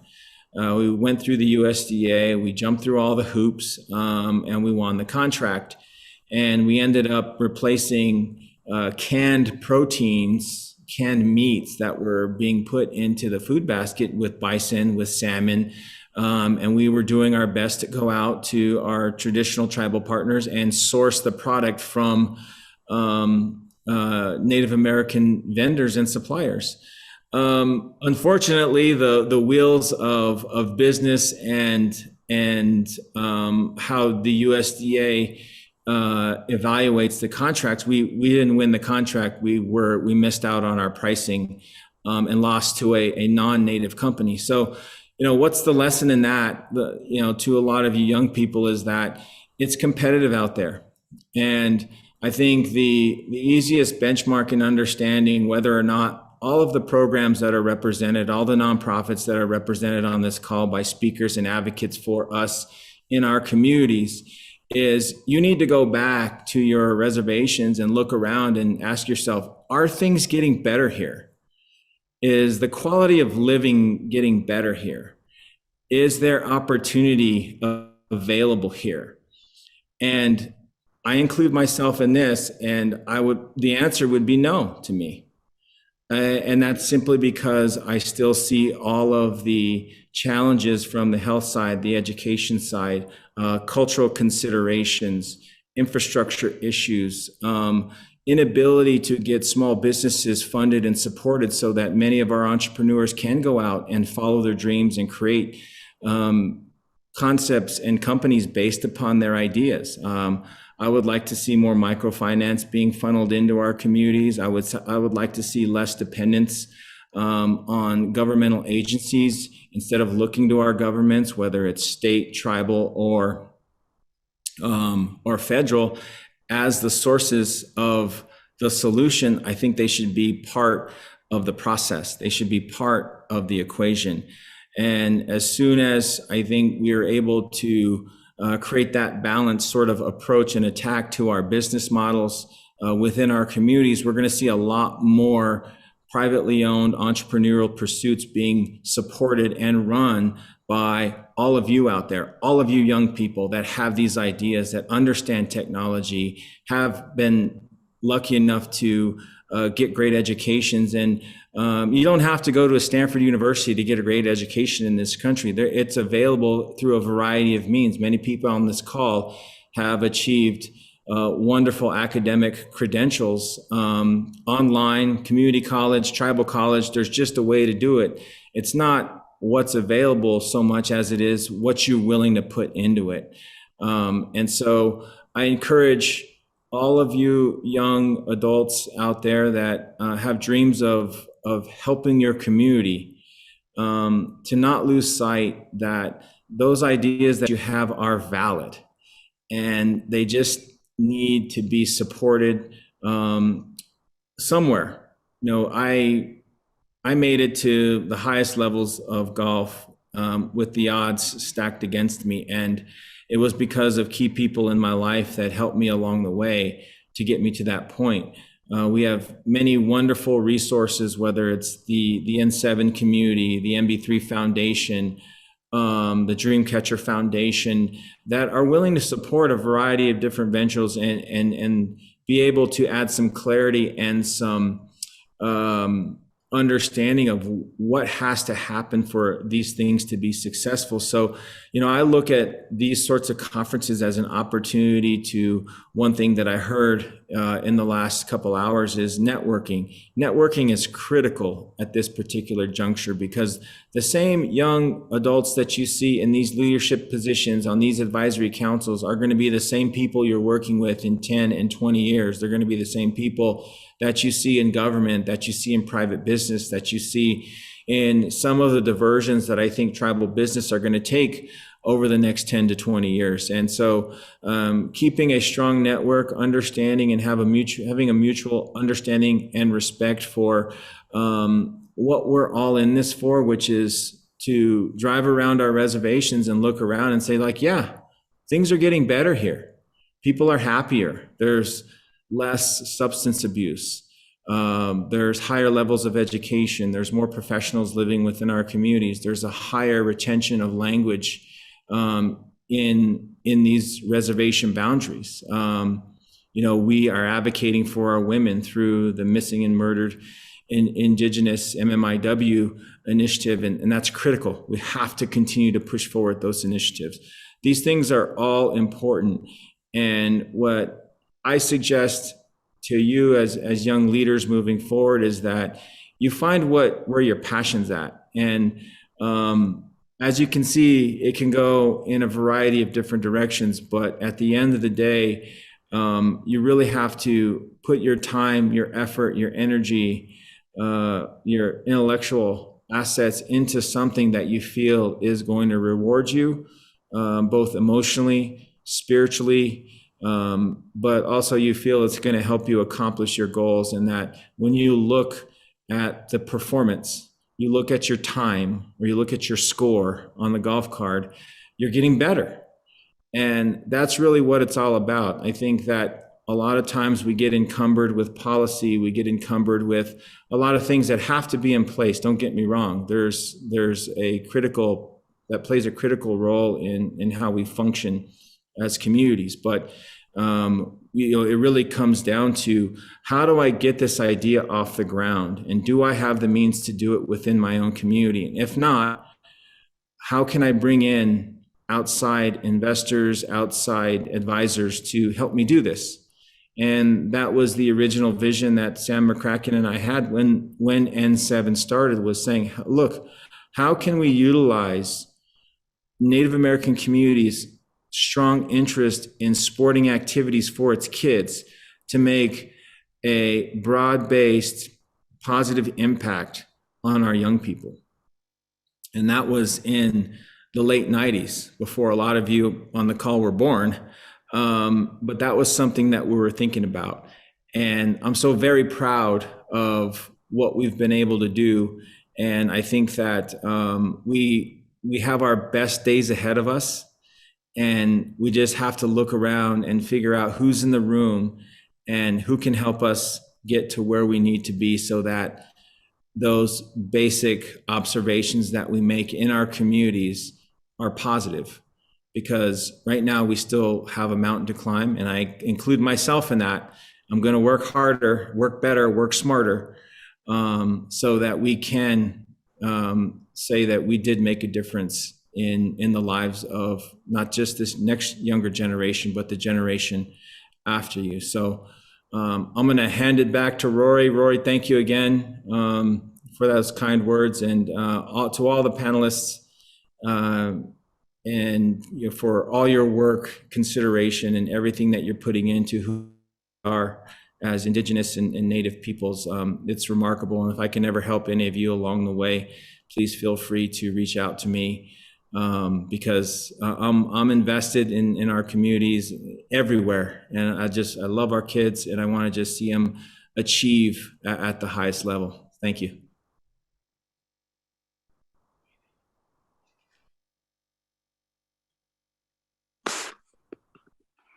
Thank you for such a great message, and again, thank you for joining us here today and the work you are doing across our country to support a brighter future for our next 7 generations. Next, I'm proud to introduce Kathy Baird, who is Sikanju Lakota in Oneida, Wisconsin, and is a enrolled citizen of the Rosebud Sioux Tribe. She is an innovative marketing communications leader and strategist with 25 years of experience in the corporate, nonprofit, and government sectors. She is currently the Senior Director of Engagement and Advocacy at Nike's Global Communications team, where she focuses on Nike's purpose initiatives, which seek to create a healthier planet, active communities, and an equal playing field for all. She is a catalyst for change and innovation and a creative communications leader with experience across corporate, nonprofit, and consumer marketing with a backbone in digital communications. At Nike, Kathy is responsible for movement building and advocacy through immersive experiences and storytelling that bring the brand to life on and offline. With her team, Kathy leverages the power of sport to bring athletes, influencers, and leaders together to inspire, engage, and make the world a better place. Inside and outside of the company, her work spans across Nike's purpose initiatives, including the Nike N7 collection, which brings visibility to and representation of Native people and Native designers, and the Nike N7 Fund, which is Nike's commitment to sport and Native youth. Kathy also serves as the co-chair of Nike's Native American Network. Ladies and gentlemen, please welcome Ms. Kathy Baird.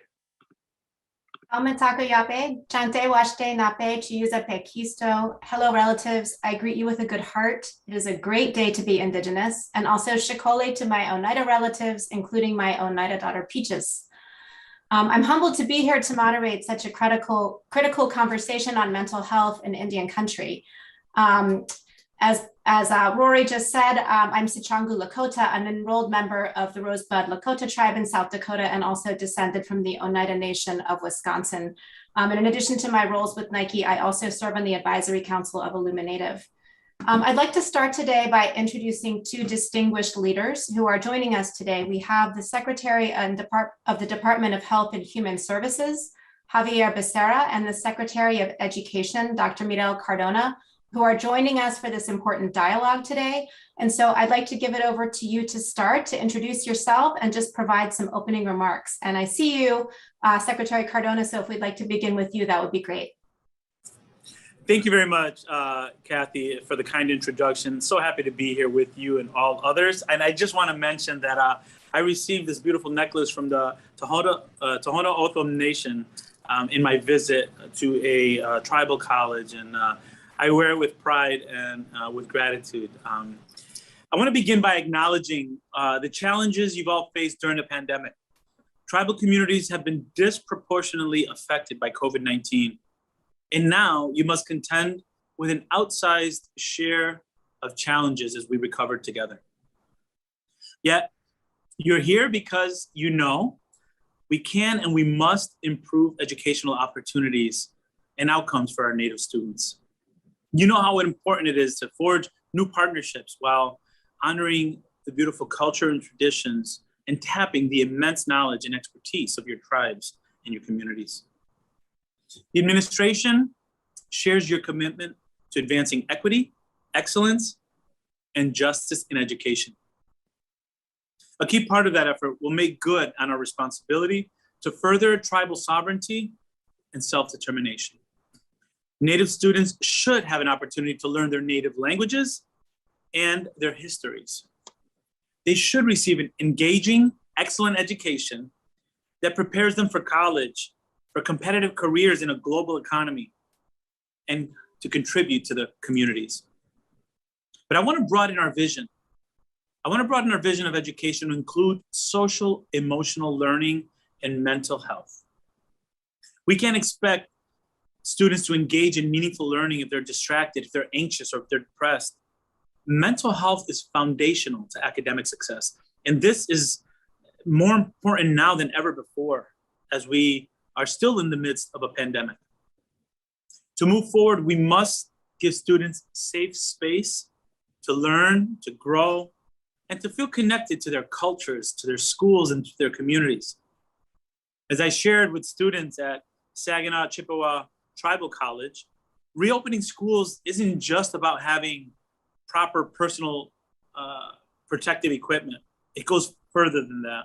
It's about making sure that schools are ready to engage and support students holistically. The strength of tribal culture and traditions are also protections that improve their engagement and outcomes. They must feel seen, they must feel embraced, and they must have opportunities to learn and grow with their culture and their language. Our commitment comes with resources, including a new guide to promote mental health and social and emotional well-being among students. The guide includes challenges, recommendations, and real-world examples, including examples from the Native American Community Academy in Albuquerque, where school leaders prioritize Native identity through culturally relevant lessons, such as land-based learning. Across federal agencies, we have an unprecedented opportunity. We must coordinate our work to honor our trust and treaty obligations and more holistically support tribal communities. The President's Build Back Better plan, for example, will invest billions of dollars in Native programs and services, including childcare, preschool, tribal colleges and universities, housing, nutrition, and rural community partnerships. It includes unprecedented support in education and childcare that'll make life better for countless Native Americans, containing a strong focus on cradleboard to college and career for Native American children.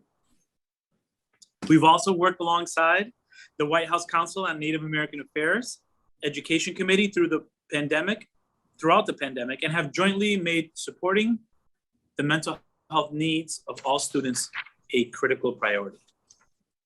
And earlier this week, we announced a new effort alongside the Departments of Interior and Health and Human Services to preserve, protect, and promote the rights and freedom of Native Americans to use, practice, and develop Native languages.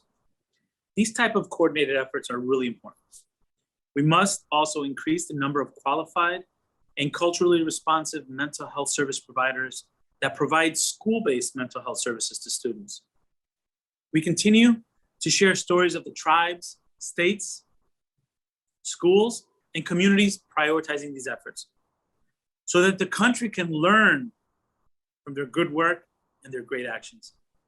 As we move forward together, I remain a steadfast ally and advocate for Native Americans and for Native education, as are the President and the entire administration.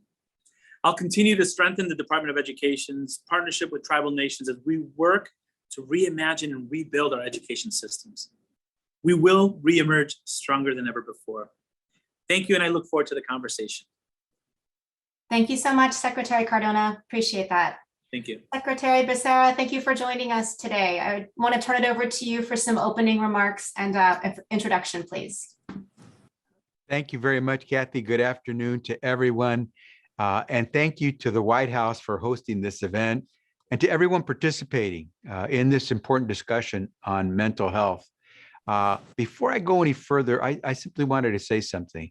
If you're on this call, if you're participating today, then you've already proven you're going to be a leader of the future. If you're on this call, if you're participating today, you've already proven that you care. And if you're on this call and if you're participating today, I think you've made it very clear you're going to make a difference in the future for so many families in communities in this country. So I want to honor you and say to you that you are doing everything that it takes to be the next Secretary of Education, the next Secretary of Health and Human Services, or perhaps, and I hope, the next President of the United States. Thank you for what you're doing to stand up. Thank you for doing what it takes to show that you care. And more importantly, thank you for believing in yourself as a future leader for this country and within Indian country altogether. It's always an honor to join my friend and colleague, Secretary Cardona. Everything that Secretary Cardona is doing and the things that he hopes to continue to do into the future are going to make life so much better for so many people in this country. So it is great that the two of us have this opportunity to join you today. Let me just mention a few things because this is so important to talk about. COVID-19 pandemic has exacerbated the mental health crisis in the US, especially in Indian country. In 2020, American Indian and Alaska Natives had the highest suicide rates in this country. Between 2018 and 2020, drug overdose rates increased across the country. We just announced that over 100,000 people lost their lives in the last year from drug overdose. And we know that that's hit Indian country hard too. As a result of the pandemic, 1 in every 168 American Indians, Alaska Native children, was left orphaned. But it's not the numbers. It's the empty chairs at the dinner table. It's the sirens that you hear out in the streets. It's the panic 911 calls. It's reading the name of a son or daughter in the obituary. That's the real sign and the real story here. Earlier this year, I established the Behavioral Health Coordinating Council within HHS so that we can focus on improving the mental health of our youth. Recently, I met with one of the BHCC's subcommittees, a group co-chaired by the head of HHS's sister agencies and made up of senior staff and subject matter experts. And I urge the team to take action to stem the disproportionately high rates of suicide in Indian country. Through the Indian Health Services, we've also invested $46.5 million to address suicide, domestic violence, and substance use.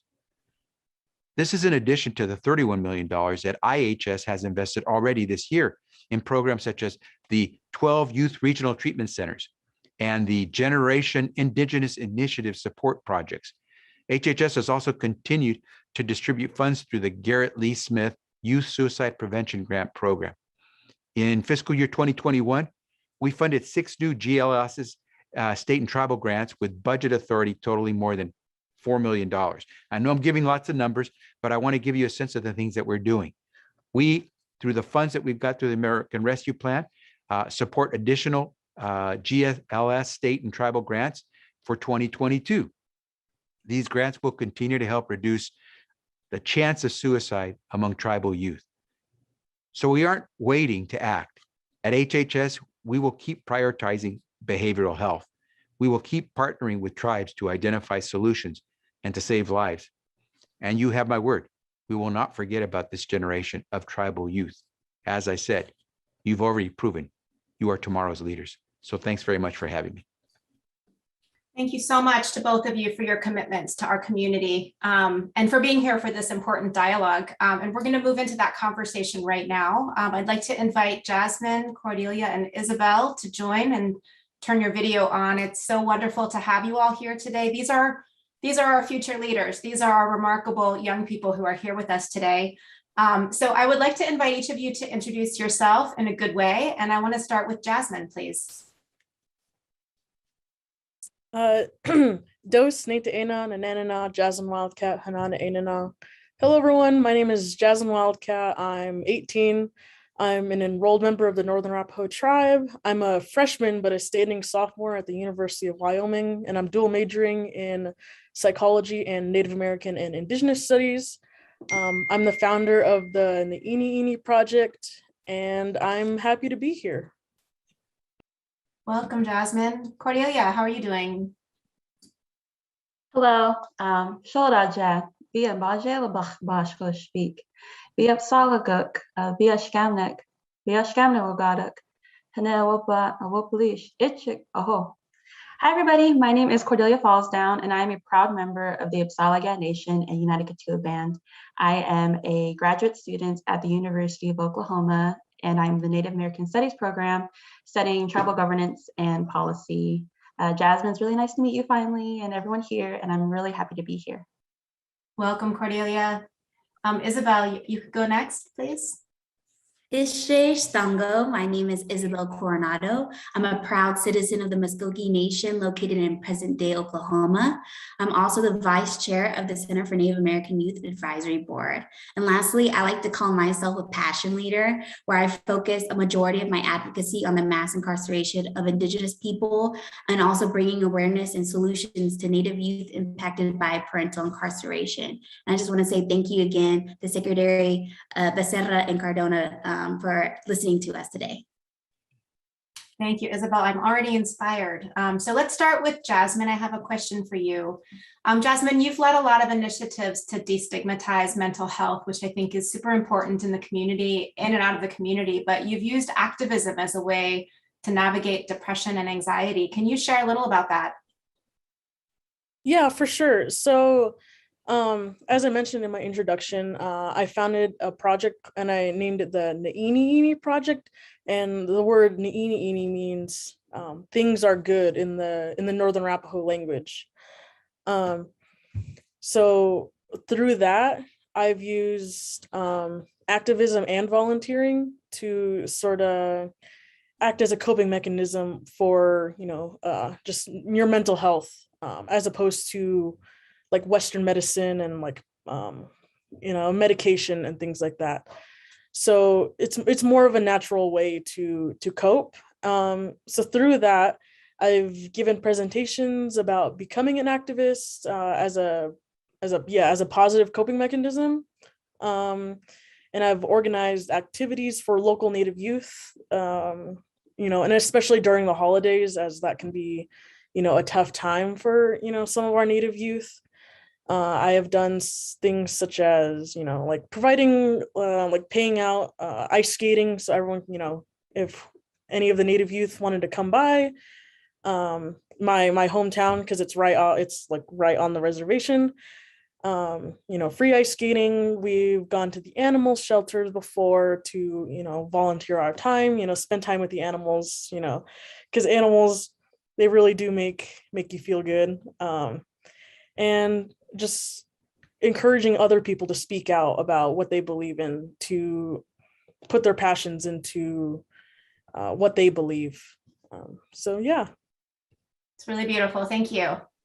Cordelia, as with many of our youth on the call today, you're incredibly grounded in your culture. Can you talk about how you use your culture as a mechanism to heal and then also to promote mental health and well-being? Thank you for that question.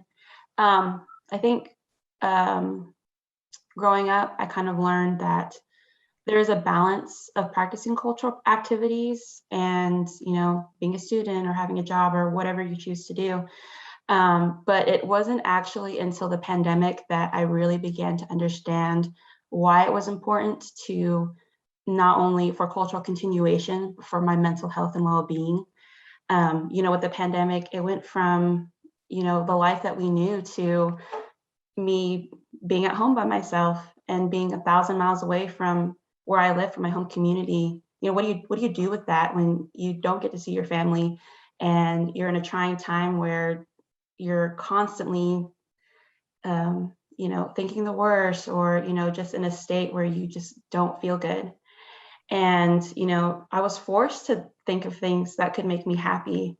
And it was hard at first, things that normally made me feel happy, I didn't want to do. I didn't want to run. I didn't want to bead. I didn't want to even have calls with my family, just because it made it that much hard, made it more real that I couldn't be home. So, I finally had to think, this isn't helping myself. What can I do? And I wanted to, of course, bead, because that's one of my favorite things to do. But I had to think, really dig deep into why it made me happy. And, to other people, it's like a craft. It's something that's a part of a lot of our traditions. But, for me, it reminded me of home. It reminded me of being with my mom and watching movies and talking while we're beading. And, during the winter time, last year, my dad, he takes time to tell us stories, because that's when we tell our stories, our crow stories. And to not have that, I had to adjust and look up crow authors and look at research other stories and kind of stories my dad told me, because storytelling reminds me of home. And in my home, I also hear the Crow language. And, you know, I'm by myself, can't hear it. And so I actually got a cat during the pandemic, and she understands Crow. So, you know, everything I commands, she knows when I get mad at her, she knows when I'm loving her, because it's, you know, it's a practice for me. Well, I can't hear it. I'm gonna practice it. And so it was just kind of thinking what's important to me as a Msalagam woman, putting that first. And what the pandemic taught me that I will always carry with me is that Creator did not put me on this earth to overwork. We were given gifts, and I want to practice those gifts. And I was put here to live my life as an Msalagam woman. So before I'm a student, before my job, before anything, that's who I am. And so that's just my advice is, you know, culture is healing, and it is vital, and it is life-saving. So, you know, practice your culture and do what makes you happy. Such an important message. Thank you so much. Isabel, you talked about this in your intro. There are a lot of negative impacts to mental health for Native youth who are navigating systems such as foster care, juvenile justice systems, and incarcerated relatives. How can youth navigate these systems to address their well-being and mental health? Yes. So thank you again for having me here today, and especially as I hope to bring awareness to the Native youth that are experiencing extra hardship as they are not only navigating their well-being, but they have to navigate it through systems that are not necessarily concerned with their well-being in the first place. Native youth connected to the foster care system, juvenile justice system, criminal justice system, and even the immigration system are further impacted when it comes to their well-being. As a child of a formerly incarcerated parent, I understand firsthand the impacts of these systems. Once our parents are taken away, we face further obstacles such as housing instability, financial hardship, and especially a lack of mental health resources. There are 10 million children who have had an incarcerated parent at some point in their life. Native youth are 4 times more likely to be removed from their home by social services than white children. And Native youth are 3 times more likely to be referred to the juvenile justice system than their white peers. So I want to say, here's a few of my recommendations to the education and human health services that can better support children impacted by these systems. One is provide automatic mental health counseling for any youth that comes into contact with the foster care, juvenile justice, criminal justice, immigration system, and ensure these programs include cognitive behavior therapy and trauma-informed practices. Lessen the barriers for youth to seek mental health services, such as lowering the age so more youth can have access to mental health services. Create programs that are culturally competent to Native youth and their needs. Increase funding for tribal nations so they can further protect their youth within their tribal jurisdictions. Lastly, I want to leave us with the message that we have the opportunity to empower our youth that come into contact with these harsh systems. Instead of our youth aging out of foster care and not having a place to stay or a steady job, they should be attending the top universities in our nation. Instead of our youth who are in the juvenile justice system and being further traumatized, they should be equipped with services that heal them. Instead of our youth who have their parents taken away from either the criminal justice or immigration system, they should be growing up surrounded with services that allow them to flourish. I look forward to following up and working with this administration on these issues. Thank you, Adele. Thank you, Isabel. Jasmine, what words would you share with youth who are navigating mental health right now and mental health issues, especially during COVID when everyone has been so isolated? Yeah, so what I would have learned, or what I would have preferred to hear when I started out, you know, realizing that, you know, I had anxiety and depression, was just that it's gonna be okay. It's so my really journey started when I was a freshman in high school. That's when things started to really affect me, and you know, more than just, you know, mild, you know, the hormonal stuff that people say that teenagers go through. It was really, you know, impacting my day-to-day life, and I just, you know, wanted to hear that it was okay. And I've had plenty of peers who, you know, weren't really told that, and you know, aren't here today. So that's why I think that this is really important. So what words I would share, especially now with COVID, is just to seek help. Like there are a lot of resources that have been altered to be able to be accessible from home. So you can do telehealth, or maybe even just, reach out to your friends and family so you don't have to feel so alone. Just ultimately remember that there is only one you, and that the creator put you here on this earth for a reason. You are here to make an impact, and even if you may not be able to change the world as a whole, you may be able to change the world for one person by helping them with your experiences and stories. So, and that's just what I hope to be, is, that light to inspire others to take action, and to put yourself first. So if anyone ever needs to talk, my door is always open. You can always message me on social media or anything, and I'm always happy to share my stories and experiences with others. So, I just hope to help to guide anyone else out of the darkness that they feel that they might be in. So, yeah. Really appreciate that. I think the message is for youth, but I know that our adult, our grown-ups here and our parents, and me as a mom, I can take that to heart. So thank you very much. Cordelia, as a graduate student, we know you're in graduate school right now. You are working to normalize culture and education, and tell us what you're doing to indigenize your school.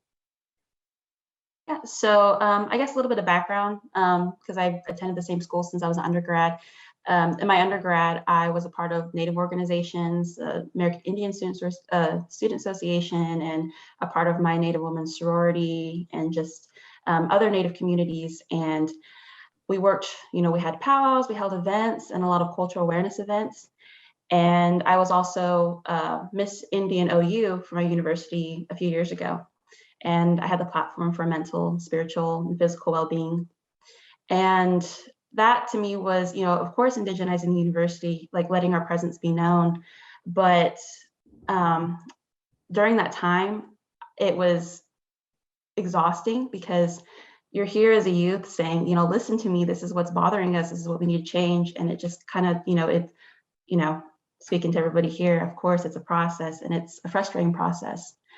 And it wasn't until recently that I heard advice that in order to indigenize spaces, we have to heal in them first. And reflecting on that, I thought, well, what could make me feel better? What could make me feel like I'm healing in this predominantly white institution? And I had to reflect on what made me unhappy being at a predominantly white institution. And it was imposter syndrome. It was not feeling like I was feeling displaced, and that I didn't have a right to be there. It was trying to constantly prove myself for 5 years, and thinking this is not the way to be, this is not the way to think. I'm going to be miserable if I have this mindset with everything I do. And so I had to tell myself, I know where I come from, I know how hard I work to be here, and I'm not going to let anybody tell me that I deserve less. And so I, as when we talk about indigenizing these spaces, it's also our presence that's indigenizing them as well. And that it's, of course, we encourage like doing these events, having these activities, and being a part of these organizations. But there is also a revolution in just living as an Indigenous person and being on campus and saying, I have a right to be here. I will be a voice in the classroom. I will speak up. I will walk on campus with confidence. And I will be next to you getting my diploma as well. And so it was just that change of mindset, and telling myself, and telling my peers as well, and my community, that you have a right to be here too. Like this is where if we want to be here, we can. This is our land. So that's something that I do now as a practice of indigenizing these spaces. I really love that. I love that so much. And I take that to heart too. I think a lot of times in our worlds, we are sometimes the only one in the room or the only one at a table. And so it sounds very much like you're having that experience, and appreciate all you do to champion and advocate for the community. So I come from Nike. So my next question is going to be sport related. At Nike and in the N7 work, we talk a lot about just the power of movement and healing, and also just the combined benefit to mental health, and that those two things are like inextricably linked. So can I ask for each of you, anyone who wants to join in on the answer, but if sport or movement has been a part of the journey for you in regards to mental health and well-being? And I'll let any of you answer that. I can go. Awesome. Yeah, so what I like to do, I'm not a runner or anything like, so many others are, but what I do is, for me, that I find that's really good to help cope is I swim. So all throughout middle school and high school, and even now I'm on my university's club swimming team. So I competitively swim, but I think that swimming is just a really good way to, get those endorphins going and to just decompress and do something else, and that it gets your mind off of things. Also, along with water, having healing properties, it makes me feel grounded, and water is just so important. So being able to do something, relating to water, and it just makes me just feel really good. So that's for me. I know running. My little sister, she likes to run. My older sister likes to play soccer. So I think that, us as a family, we really do take sports and really use that to really help ourselves and keep ourselves balanced. Very good. I'd like to add on to that and just say, movement and my mental health really came into play when the pandemic hit. Sitting there scrolling really made my mind race, made my anxiety increase. And so I really took to running and weightlifting to make myself feel better. And while other people might have gained weight during the pandemic, I definitely lost weight. And it did help me with my confidence and continuing on with the work that I'm doing, focusing on that movement. But also my youth council, the Muskogee Nation Youth Council, had an exercise challenge. And so every week would get together and do different exercises together virtually. And I think that's why it's so important to fund tribes to be able to do those programs, because that also made a difference in one, getting my exercise in. It was culturally competent. And then I just felt part of community again, even if it was virtual. We were doing something healthy, and that was not impacting myself, but my community. Wonderful, thank you. So to add on to what Jasmine Isabel said, of course it's important, like spiritually, mentally.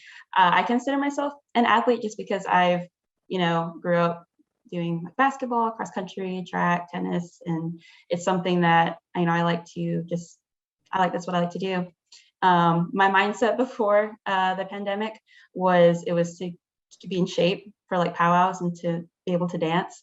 But like in the beginning of the pandemic, I actually got an injury from basketball and I couldn't walk and I had to be in a boot. And oh my gosh, I was so miserable and happy during that time because, I went from being able to run to, having to not be able to move at all. And so I had to think differently, like, what can I do to practice that movement while I'm very limited?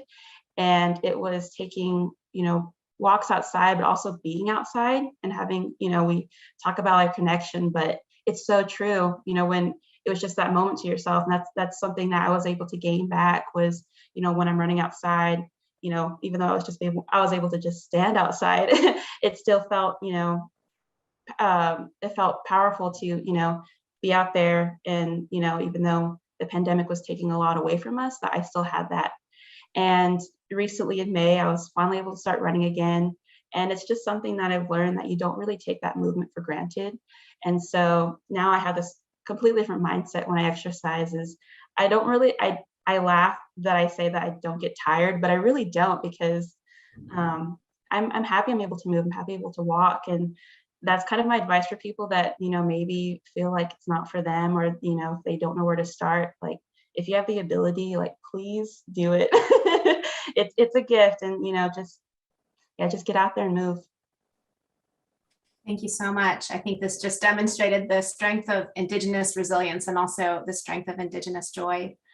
So we're coming to a close. I want to bring it back to Secretary Cardona and Secretary Becerra for some reflections and closing remarks before we move into our next session. Secretary Cardona, do you want to start? Sure. Look, it was great listening. And it's always great to be with my friend and colleague, Javier Becerra, who I'm excited about the work we're going to do together, and the work that the President and Vice President has charged us to do. We're going to get a lot done, and we're going to get things done when we listen, like we listened today. I appreciate being a part of this youth forum.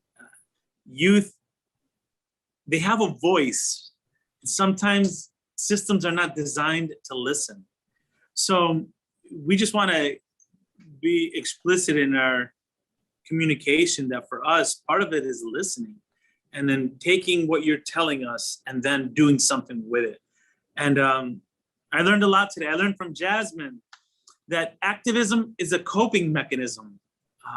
That's powerful. Activism is a coping mechanism. It's almost medicinal to help others. I learned from Isabel that mental health support access should be a given for students in foster care. We shouldn't wait for something to happen, right, Isabel? You talked about empowering our youth, and I loved the way you framed it. We should have an asset mentality for all of our children, especially those who have had to be more resilient.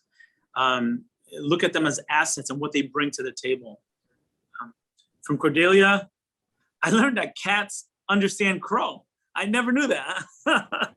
So I love how you were vulnerable about your attempts to maintain that language and culture during the pandemic. Thank you for doing that, because it helped me connect to some of the things that I was trying to connect with during the pandemic. You shared that practicing your gifts is important, and that culture is a healing superpower. So embracing your culture, practicing culture is healing. And when you said, Cordelia, that you have a right to be here, you have the most right to be here.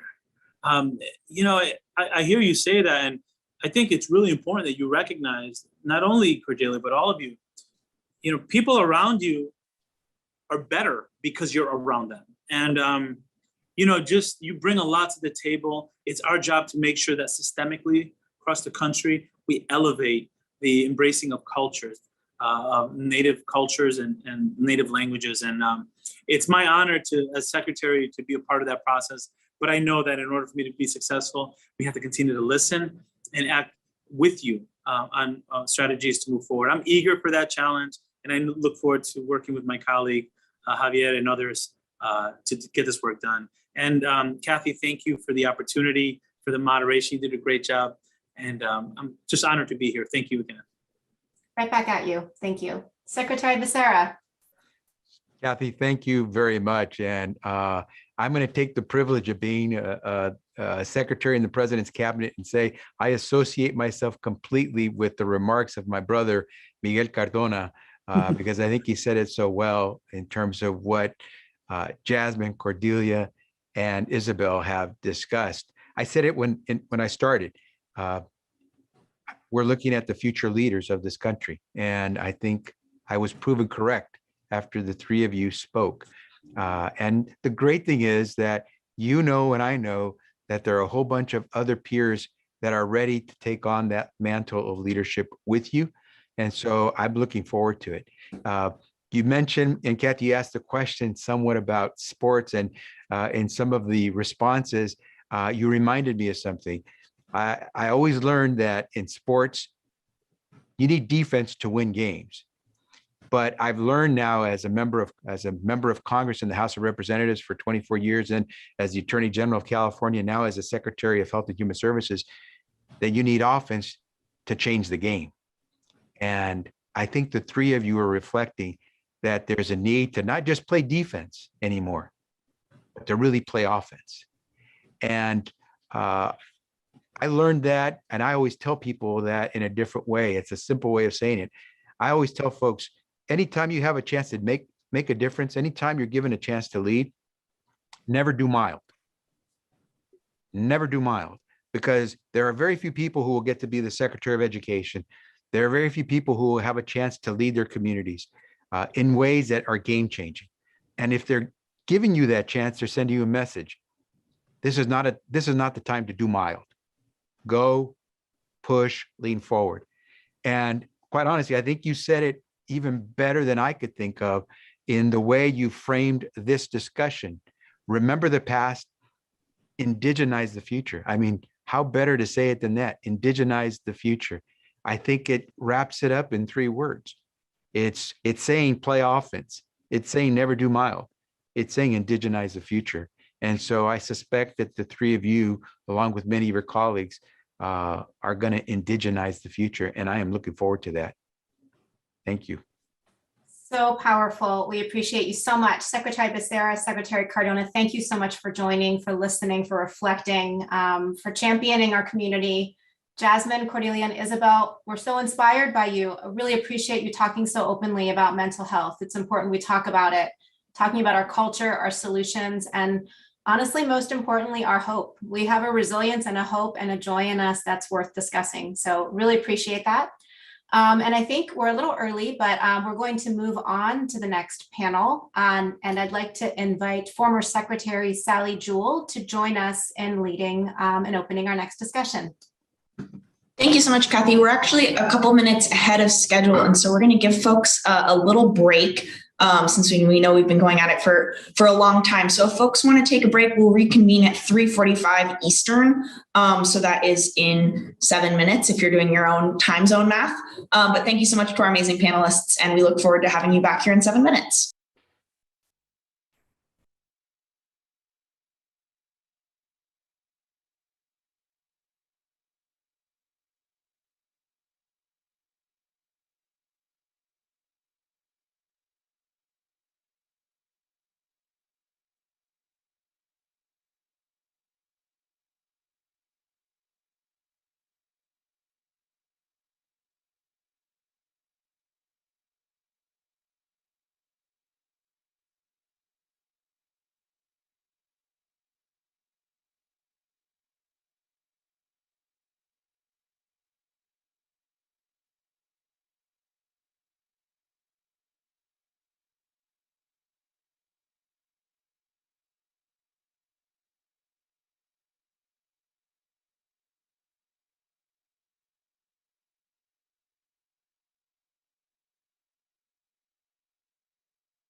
All right, we will get started here. Thank you to all our panelists and the tribal youth who have joined us for the forum. Up to this point, I've found the discussions and the conversations with the secretaries and the tribal youth incredibly powerful, and I know they feel the same way. So we are just so happy to continue today's program. To start, I'm going to introduce someone who needs no introduction in Indian country, but Sally Jewell served as the U.S. Secretary of Interior under President Obama, and throughout her career, she's been committed to connecting people to nature, especially youth to the outdoors. She serves on CNAY's Board of Advisors. And Sally, I want to thank you so much for taking the time to moderate this incredibly important discussion, and a discussion I know that all the youth are looking forward to. Well, thank you, Pawe, and thanks to all of the prior panelists. It's just been terrific to watch the officials from the Biden administration interact with these amazing Native leaders on so many issues. And our topic now is going to be climate change and the environment. So I am relieved to see the kind of engagement that this administration is having with Native communities. It is very, very heartwarming. I just want to begin by briefly acknowledging that I come to you from the lands and waters of the Coast Salish people in the Pacific Northwest, who have stewarded this place and these resources since time immemorial, and who continue to play a vital role in their health and protection, which I'm deeply grateful for. So welcome from a place otherwise known now as Seattle. We have a lot to cover in a very short time, as has happened with the other panels, and we have some terrific leaders from the Biden administration to help lead us off. So without further ado, I want to jump right in and provide a warm welcome to our two officials from the Biden administration. We're going to start with someone who has been both a career official and a political appointee across several administrations, who is now the chair on the Council on Environmental Quality, and that is Brenda Mallory. So Brenda, thank you so much for your engagement in this panel and with Native youth, and I'll turn it over to you to say a few remarks up front. Excellent. Thank you so much. It's so great to see you as always and to be here in this audience. First of all, just thank you for inviting me to the panel. I'm just really thrilled to have an opportunity to talk to such an amazing and capable group of young tribal leaders who are committed to ensuring a sustainable panel. I'm inspired by the actions you are taking to build the future that you deserve. So many of the critically important issues we are addressing in the Biden-Harris administration is really about protecting that future. And you are the future of Indian country. I'm tremendously honored to work in an administration that is committed to respecting tribal sovereignty, to self-determination, and fulfilling the federal trust and treaty responsibilities to tribal nations. I will say I have been in Indian country recently, and I heard a lot about the importance of treaty rights and responsibilities. And so I think of that as being just such a critical issue of focus. When I was in the Pacific Northwest, I was lucky enough to meet with tribal leaders from over the Pacific Northwest. And I heard consistently throughout that trip about the need for more listening and more partnership between the federal family and tribes. And that we as federal officials need to make sure that we were not assuming that we knew what tribes needed, but to be asking the questions and actually getting honest input on the issues from the very start. As we continue to secure additional resources for the work, the Biden-Harris administration will start from the place of partnership with tribes, especially as we develop our climate and environmental justice policies. Building on that partnership, tribal communities have vast knowledge and resources about how to adapt to a changing climate. For generations, they have used traditional ecological knowledge to steward lands and protect their communities. Knowledge which we as the federal government should work with them to incorporate into collaborative planning and decision-making with tribes. During President Biden's first days in office, he committed to restoring the role of science, protecting public health and the environment, conserving special places of land and in water, and tackling climate crisis. Incorporating traditional ecological knowledge is a critical component to following through on this commitment. And on Monday at the Tribal Nations Summit, President Biden announced an exciting new initiative that we will be incorporating traditional ecological knowledge into federal decision-making. We know that traditional ecological knowledge is one of the many important bodies of knowledge that contributes to the scientific, technical, social, and economic advancement of the United States and to our collective understanding of the natural world. Working together with knowledge holders to address climate change, pollution, and other environmental problems will lead to a more comprehensive understanding of the challenges we face and the solutions.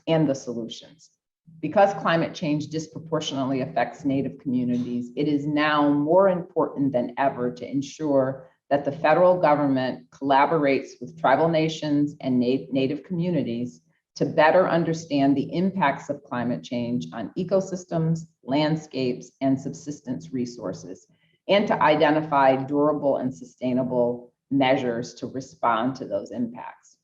I believe all of you recognize this existential crisis we are facing, and that is what inspired you to be here for this forum.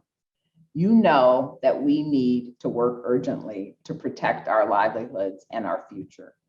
We are talking about protecting the most basic elements of life on this planet.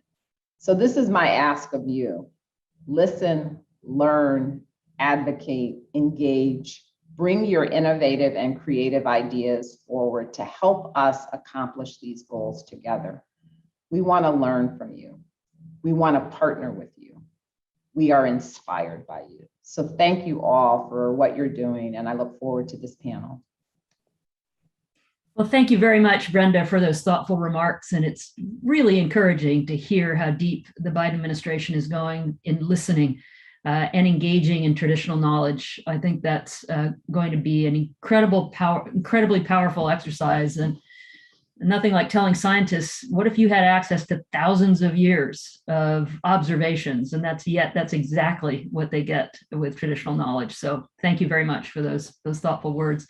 I'd now like to introduce a friend and former colleague, Tommy Beaudreau, as Deputy Secretary of the Interior, recently confirmed by the US Senate. Tommy served during the time I was in the Obama administration as both my chief of staff and as the head of the Bureau of Ocean Energy Management. And he's been deeply involved in the legal side of the environment and lands since that time. And now as Deputy Secretary is a very close confidant and ally of Secretary Deb Haaland. So Tommy, take it away. Thanks. Thanks so much, Sally. And Brenda, it's so good to see you. And just to reiterate Brenda's excitement about being and having this opportunity to be with so many young leaders. And this has been already just an incredible week with the president convening tribal nations for the first time in more than 4 years. And the level of excitement, joy, and genuine problem solving that has taken place this week and through all the panels today is just incredibly inspirational. And so for somebody who's in DC all the time, sometimes you feel sorry for yourself. You're like, why can't we get more done? To have a bunch of people and now Native youth come to town virtually and say, hey, you guys are in it for a reason. You're in it for us. Buck up and keep moving forward is hugely motivational for me, and I know for a lot of folks here in the Interior Department. So thank you. This discussion brings together the intersection of two of the highest priorities and most urgent issues facing the United States today, and that is the climate fight and planning out and imagining a sustainable future for children, for future generations. And two, as Brenda said, tribal sovereignty. and respect for tribal governments and self-determination. Public land management and stewardship are key to the climate fight. And there's a few principles that I think go into that. First is the recognition that all public lands are also tribal lands. And that's the truth. And out of that truth comes a lot of power, I think, and insight into the way forward to care for and steward public lands in a way that is sustainable and responds to the climate crisis. There have been indigenous people who have lived on and cared for these lands for thousands of years. There's a lot to be learned from all of that as we face today's challenges, including climate, and how do we sustain resources, land and water that truly are the basis of all life. There's therefore a priority to bring tribes and Native communities into the stewardship and management of public lands. This was a hallmark of Secretary Jewell when you were Secretary, and it is carrying forward in earnest here and across the administration under President Biden and Secretary Holland. One example, and there are lots of examples, but one example is the Bears Ears National Monument. When President Obama designated this sacred place a national monument, one of the key features was, and one of the innovations was bringing tribal leadership into the management of that national monument in a way that had never been done before. We all know what happened over the last 4 years in the previous administration. The previous administration took away 85% of that national monument and changed the way it would be managed. And President Biden restored that and has restored Bears Ears as a shining example of, one, how do we care for and protect a sacred place, but two, how do we do it in a way that brings the original stewards of the land into the current stewardship of the land. And so that is a model that we hope can be used with respect to public lands across the United States. Which goes to kind of the second thing I'd like to highlight. And earlier this week, Secretary Holland and Secretary Vilsack, the two folks responsible for the management of almost all public lands in the United States, signed a joint secretarial order recognizing the importance of tribal homelands under federal stewardship. This order commits to both of the departments to increase opportunities for tribal participation in federal land management and to push the envelope on co-stewardship agreements and other tribal stewardship structures in order to do exactly what we've been talking about, which is bring tribal communities back into active participation in the management of lands, including caring for lands in the face of climate change. This will plot out a better future for all Americans and reinforce tribal sovereignty and self-determination over these historic homelands. I caught the tail end of the last panel and I heard the term, let's indigenize the future. And that really captured it. It's like, that is one of the keys and a real key insight into how we're going to stand up to climate change and the climate fight by indigenizing the future, including bringing tribal stewardship to bear on how public lands are used to provide a better future for all Americans. So this is incredibly timely discussion, and there couldn't be more important issues facing all of America today. So I really look forward to hearing your insights and thoughts, and turn it back to you, Sal. Thanks so much, Tommy. And it's just so great to hear the steps that the Biden administration has already taken in such a short period of time to really make forward progress. So I'm deeply grateful to what everything that you guys are doing. And I know how hard your jobs are. We are now joined by three wonderful panelists, each of them being deeply involved with the Center for Native American Youth. So if they don't have their videos on, I invite them to turn them on at this point in time. And just to say that each of them have already had an impact, despite their young years, well beyond their communities. So I'm going to just say a few words of introduction about each of them, then ask them to say a few words about themselves.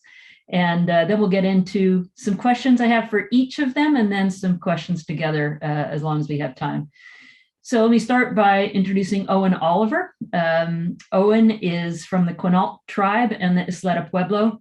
Just graduated from our shared alma mater, the University of Washington, with degrees in American Indian Studies and political science. And I think you'll hear from him that he will combine those very effectively in this topic. Autumn Adams is a member of the Yakama Nation and a first-year law student at Arizona State University. And she's already used her life experiences to help shape government policies to better serve Native youth and children in foster care. So we'll hear a little bit from Autumn as well. And the third is Gracie Aragon, who's from the Pueblo of Acoma and holds a degree in political science with a minor in business from Whittier College. She has been very active in helping tribal communities advocate for inclusion and accurate representation in policies that impact them. So you're in for a treat in listening to each of the three of these panelists. And I'd like to begin with Owen and invite you to say a few words about your journey before we jump into the questions. Owen? Yeah, thank you, Sally. And thank you for everyone for being here and just listening to these amazing youth. I've had such a fun past 2 hours just hearing the diverse stories and diverse paths of people that we've all come together to sit and listen to one another in community. As Sally was saying, I just graduated from the University of Washington. I come from the Quinault people and the Puget Sound people and the Pueblos of Isleta. I'm actually down in New Mexico right now in Santa Fe and soaking up those ancestral sun rays right now. And I really focus on place-based learning and place-based writing, whether that's through climate change, whether that's through building relationships with the environment and sharing that. I really focus on catering my experiences to natives and non-natives and really trying to weave in lessons that can bring us together. So always outside, always trying to help people learn and always trying to learn myself. So thank you for having me. Thanks, Owen. I'll turn it next to Autumn Adams. Autumn.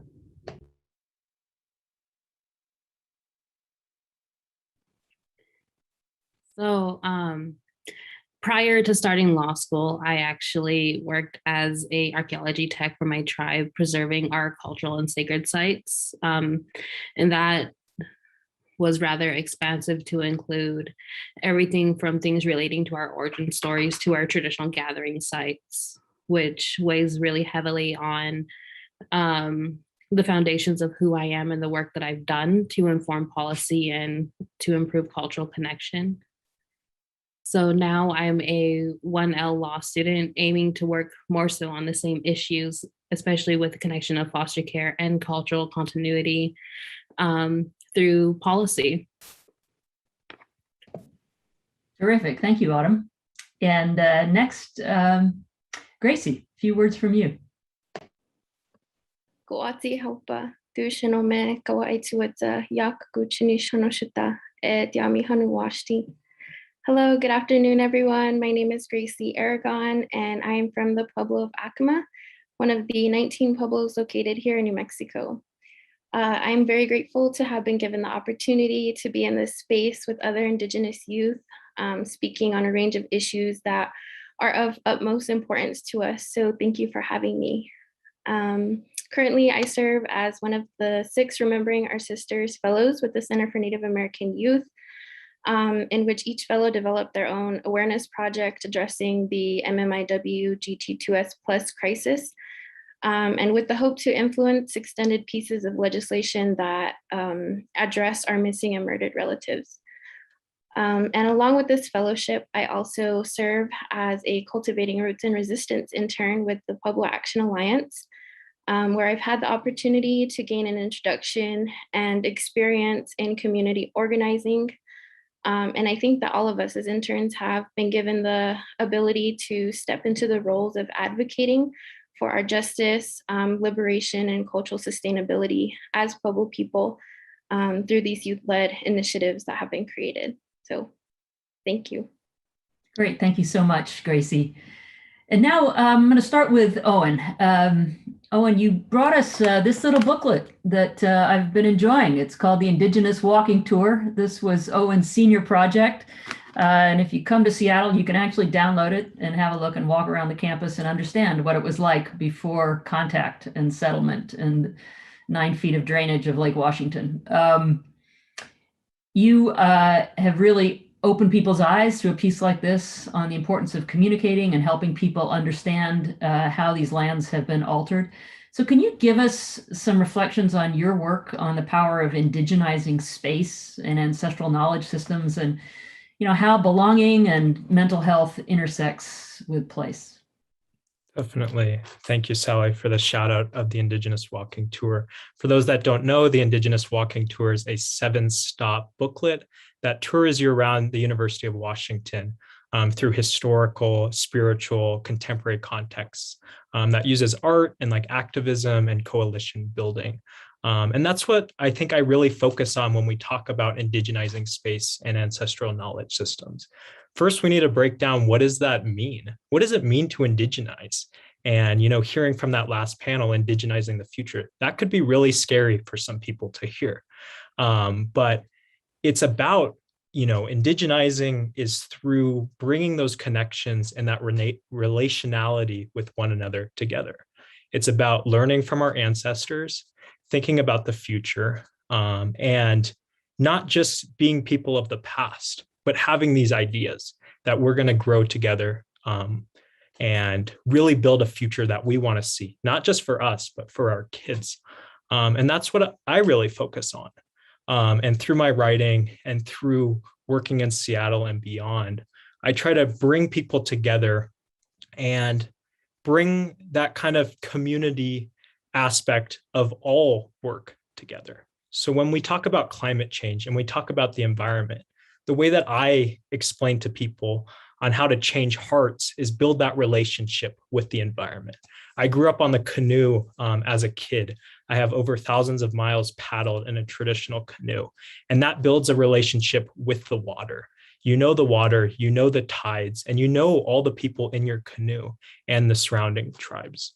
And when you really start to think of the canoe as a vessel of your own relationship, you start to kind of change that world mind, and you kind of change how you speak and listen to people.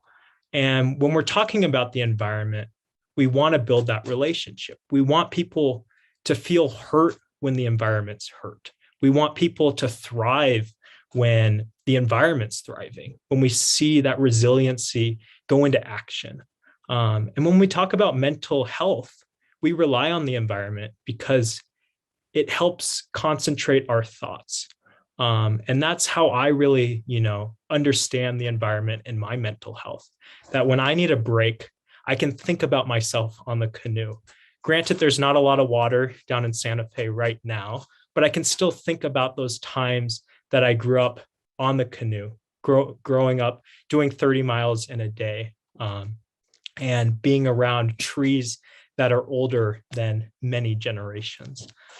So I think really moving forward with Indigenous knowledge systems, climate change, and the environment, it's about connecting those relationships. That it's just not Native people, but it's everybody. Everybody has a special relationship to that environmental place. And it's something that I enjoy talking about because it's mental health for me, for talking about the environment and writing about it for everybody. Yeah, thank you. Thank you, Owen. That was very inspirational. And I know because we've done a few walks in nature that it is a shared happy place and a place that renews our souls. So thank you for sharing your thoughts. Autumn, let me turn to you.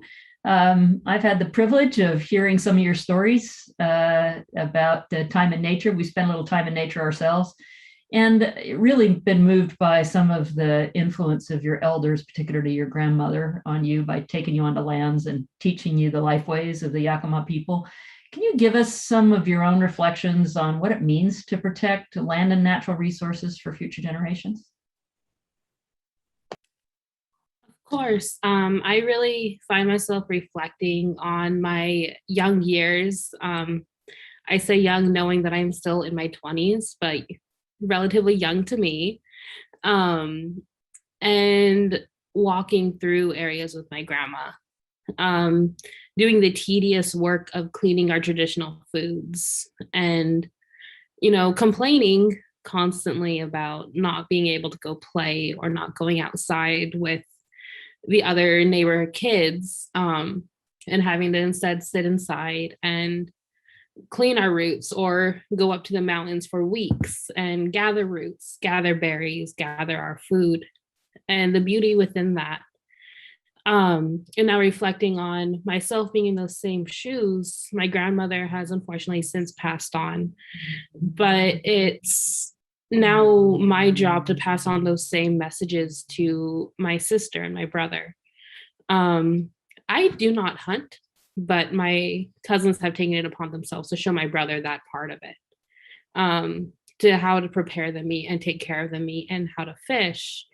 But with my sister, I've had to take a much more hands-on role and have had to find myself trying to remember those same stories, those same teachings, and showing her how to do it, not only so she knows how to, but how to do it properly so she understands the history and the importance and why we need to continue. And from there, I usually find myself thinking about how one day, hopefully, she'll show her kids. She'll be able to show them the same areas where we used to go. And where we would still go if we were not in Arizona right now. It's a bit difficult to carry on our own traditions down here. It is very dry. Oh, and I share that sentiment. I miss the water. I miss the trees. I miss a lot of things from home. But I miss that connection to the land, that connection to our food. And that made all the difference, knowing that my family recognized that same struggle for us. And instead of getting us going away gifts, they got us gift baskets of our traditional food. And it's that connection to our food that has maintained our well-being down here. I'm still trying to find a decent place to get salmon. Have not been able to do that yet. It is highly questionable here. I'm a little skeptical of eating seafood in the desert, but it's just about preservation. It's about protection. My job as an archaeologist gave me a behind the scenes look into my tribe's own work to preserve access, to continue to try and preserve our foods. I learned so many from my elders at my job about the struggles we face, the dwindling amounts of salmon that return each year, in large part to the dams. But I was able to connect that to the stories that I heard growing up.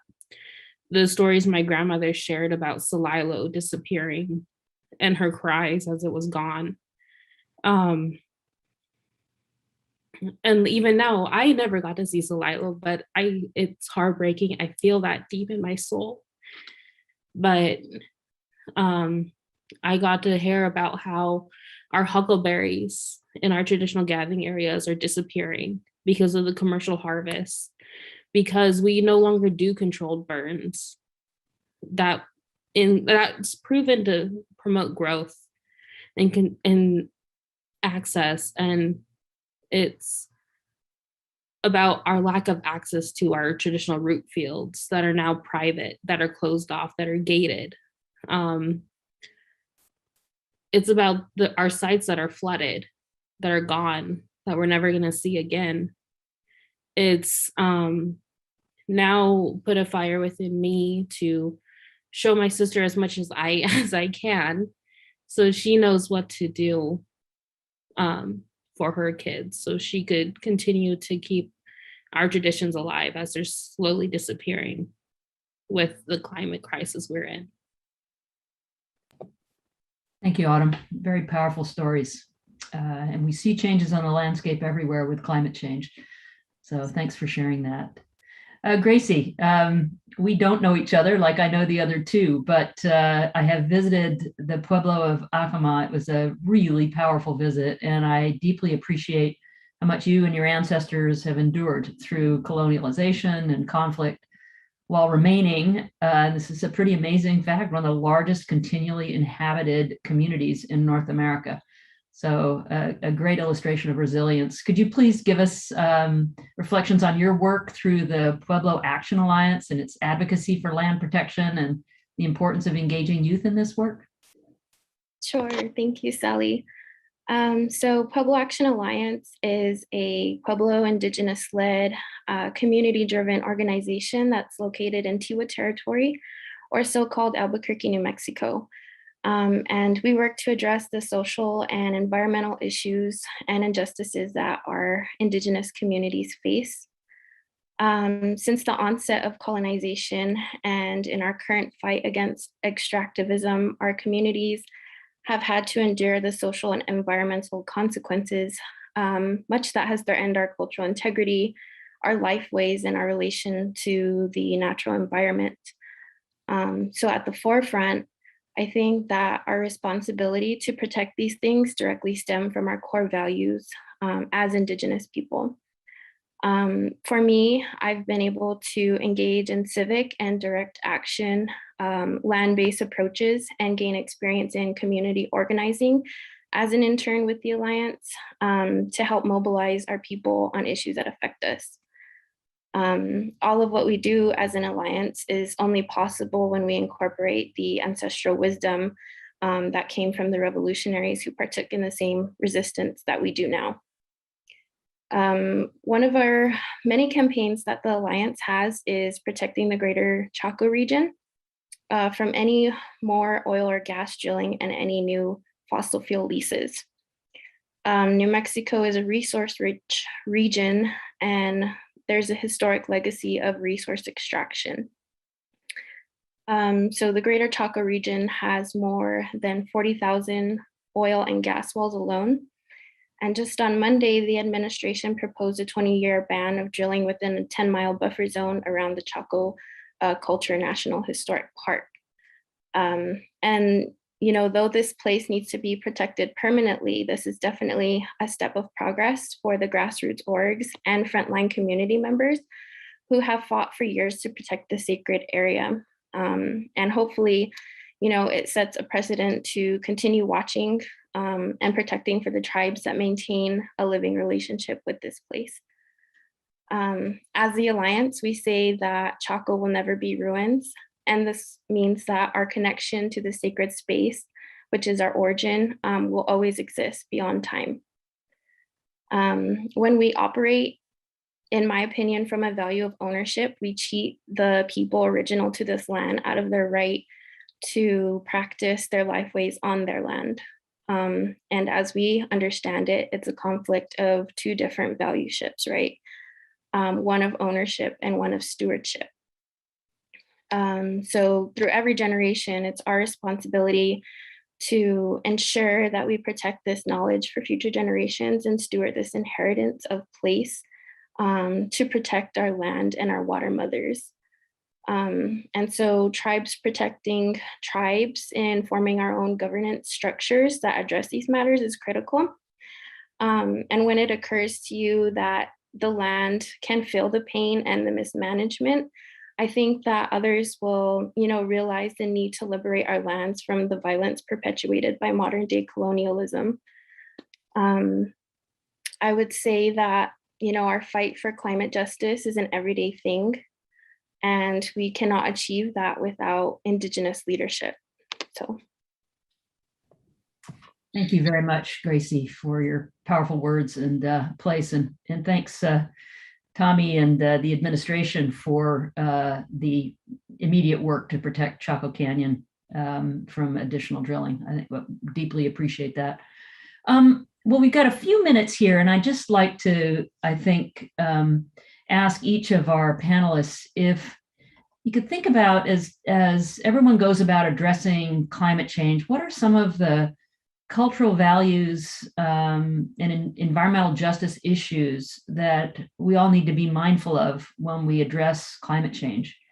And take it in any order that you'd like. If somebody wants to just jump in first.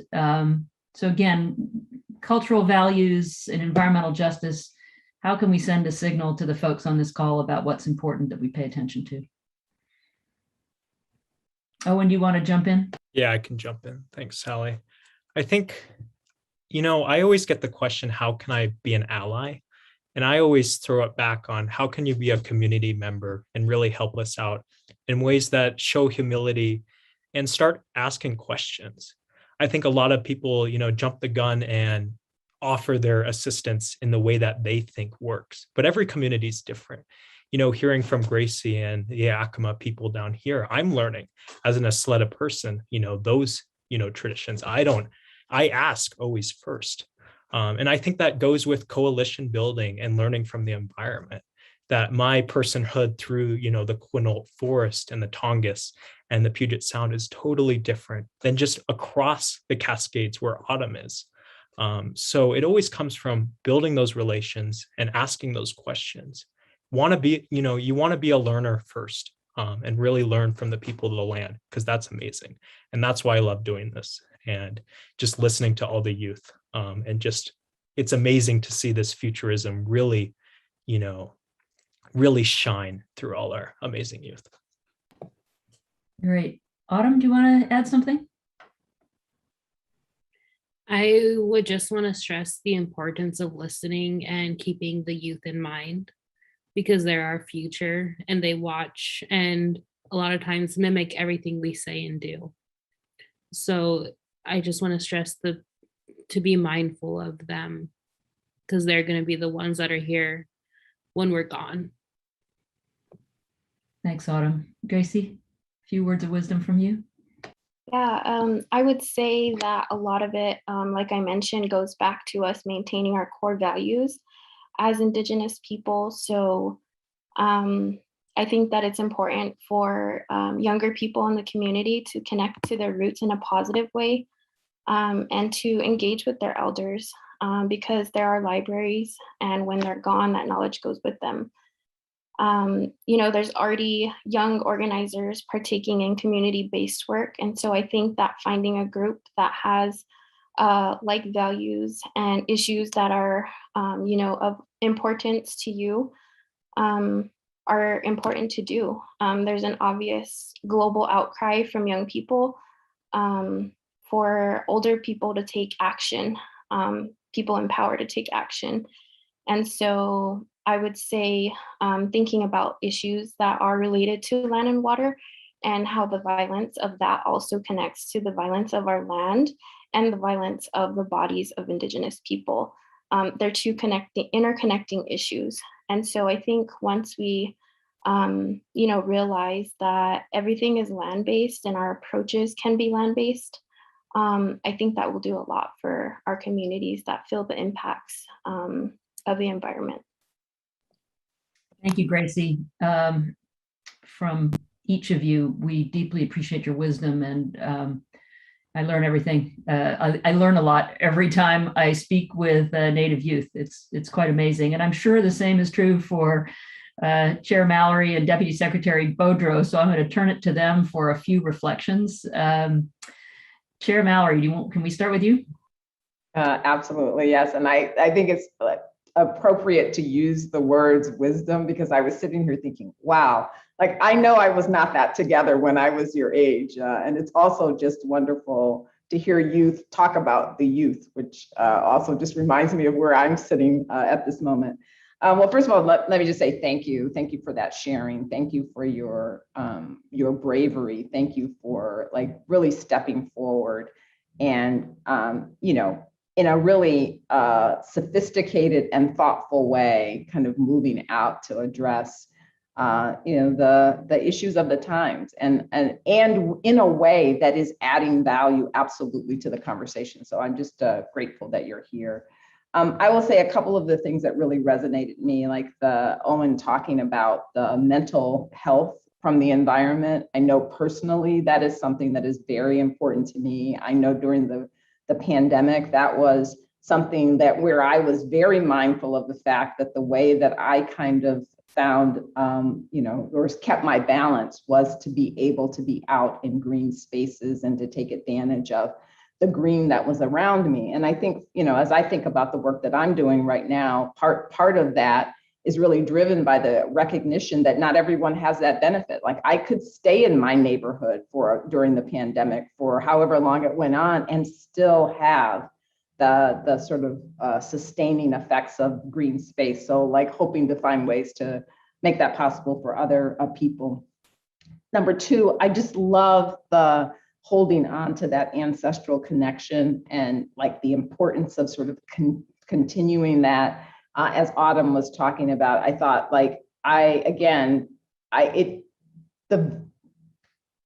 did not fully appreciate the importance of the ancestral connection when I could have done something about it. Like all the people who I think of, you know, who are my ancestors are no longer around. And when they were there, that connection of what they could teach about the past, I feel like I missed on that opportunity. So hearing someone who really is grounded in that and who is thinking already about not only what they've learned and transferring that, but how to continue it so that is, you know, that is something a part of the family, full stop, you know, writ large is really striking to me. And then I'll just say this last thing. I think, you know, the challenges that we are facing right now feel so grave, but when I look and hear people like you talking about the ways in which we can partner together and work together towards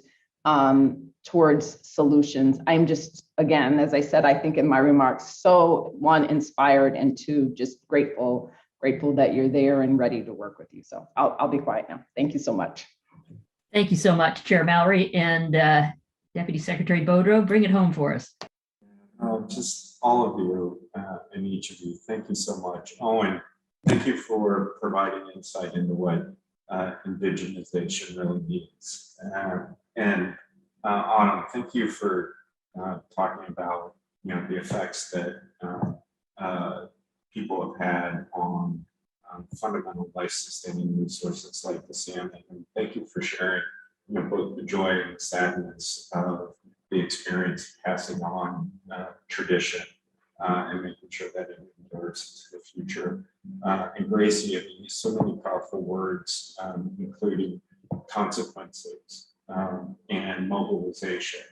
And the way you talked about the word ruins, I have listened to Sally, Secretary Holland talk about the use of that word and how inappropriate and misleading that word is, because these are living places. And everything you said resonated really powerfully.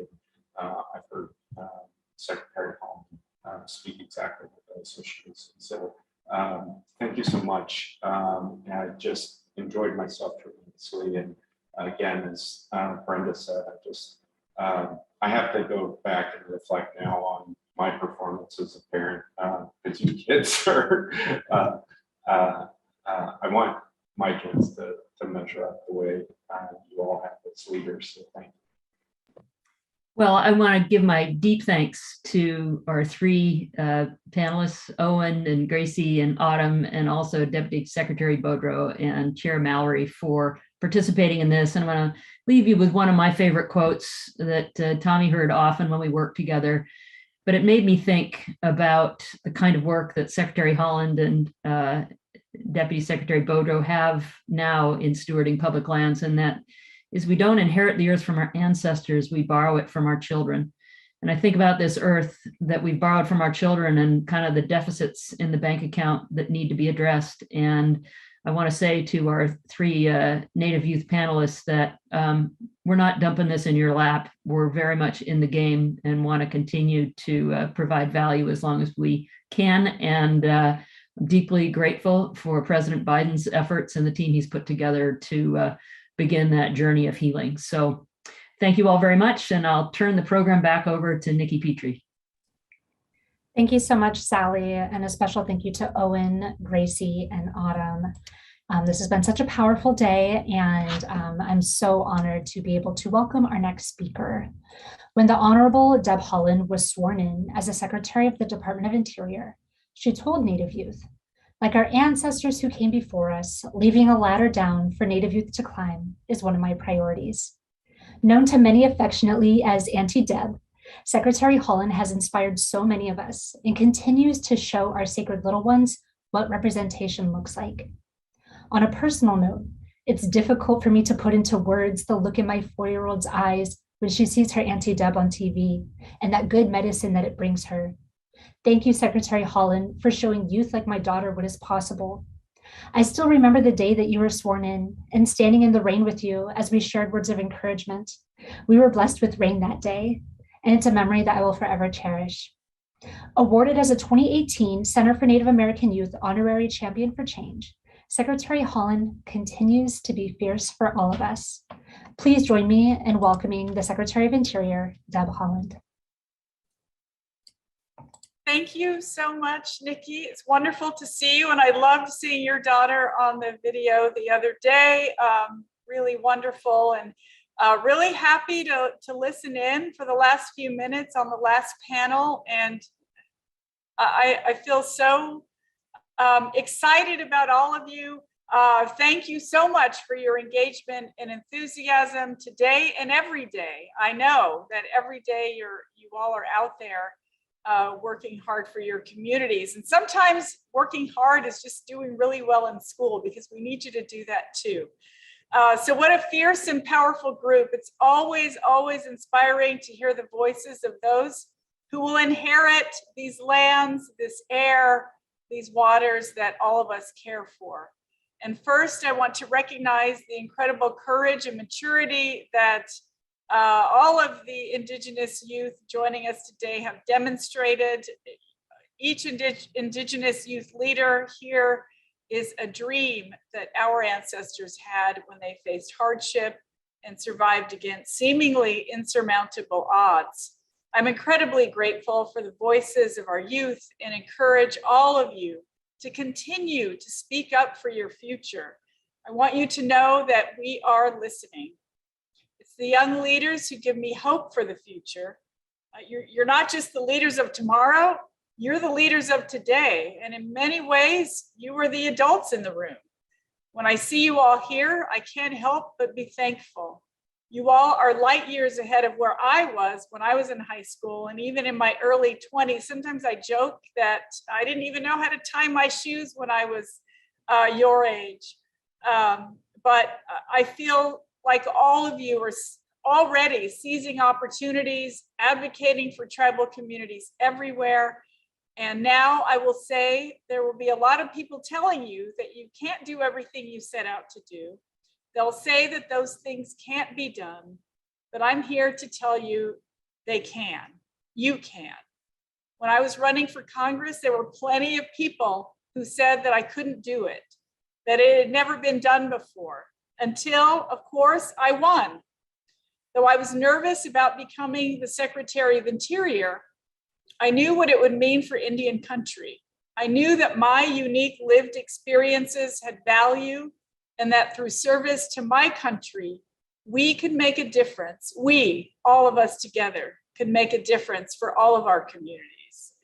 And judging by the conversation today, it's entirely clear that you all recognize that our traditional lifeways that are threatened by climate change are also the solutions that will lead us out of the climate crisis. We can make a difference just as we have done for millennia. It's through science and Indigenous knowledge that we can take bold action to address the climate crisis, and Indigenous voices will be the cornerstones of that work. I know that the bold solutions you all seek seem like they're far away, but every day we're making strides toward the big changes that you are advocating for every single day. We passed the transformational bipartisan infrastructure deal that makes historic investments in the roads, broadband internet, public safety, and climate resilience that all of our communities need. And we're centering diverse voices in our fight for environmental justice. And we're forging a way ahead with nature-based climate change solutions that are grounded in science and Indigenous knowledge. We all have a lot of work to do, but I want young people to know that every time I consider the impacts of the decisions we make here at the Department of the Interior, I think about the generations to come who will have to live with those decisions. It's the outlook that my ancestors had when they survived drought, famine, and later the painful assimilation policies by a government that was supposed to serve them. It's the values that my mother instilled in me and my siblings as children, and it's the way that I approach the work I do. Thank you so much for everything all of you are doing. Thank you for sharing your stories. Thank you for engaging with us. I encourage all of you to keep the pressure on, keep speaking up, keep speaking out, and stay in touch with me as well, so that all of us leaders are accountable for our actions. Be fierce and dawa'e.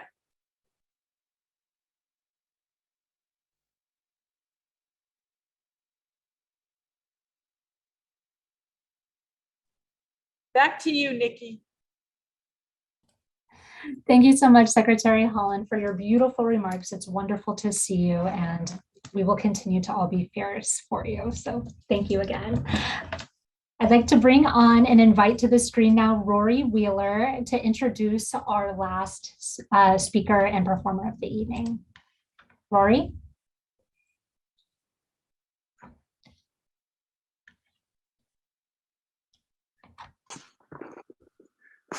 Thank you, Nikki, and what a great message.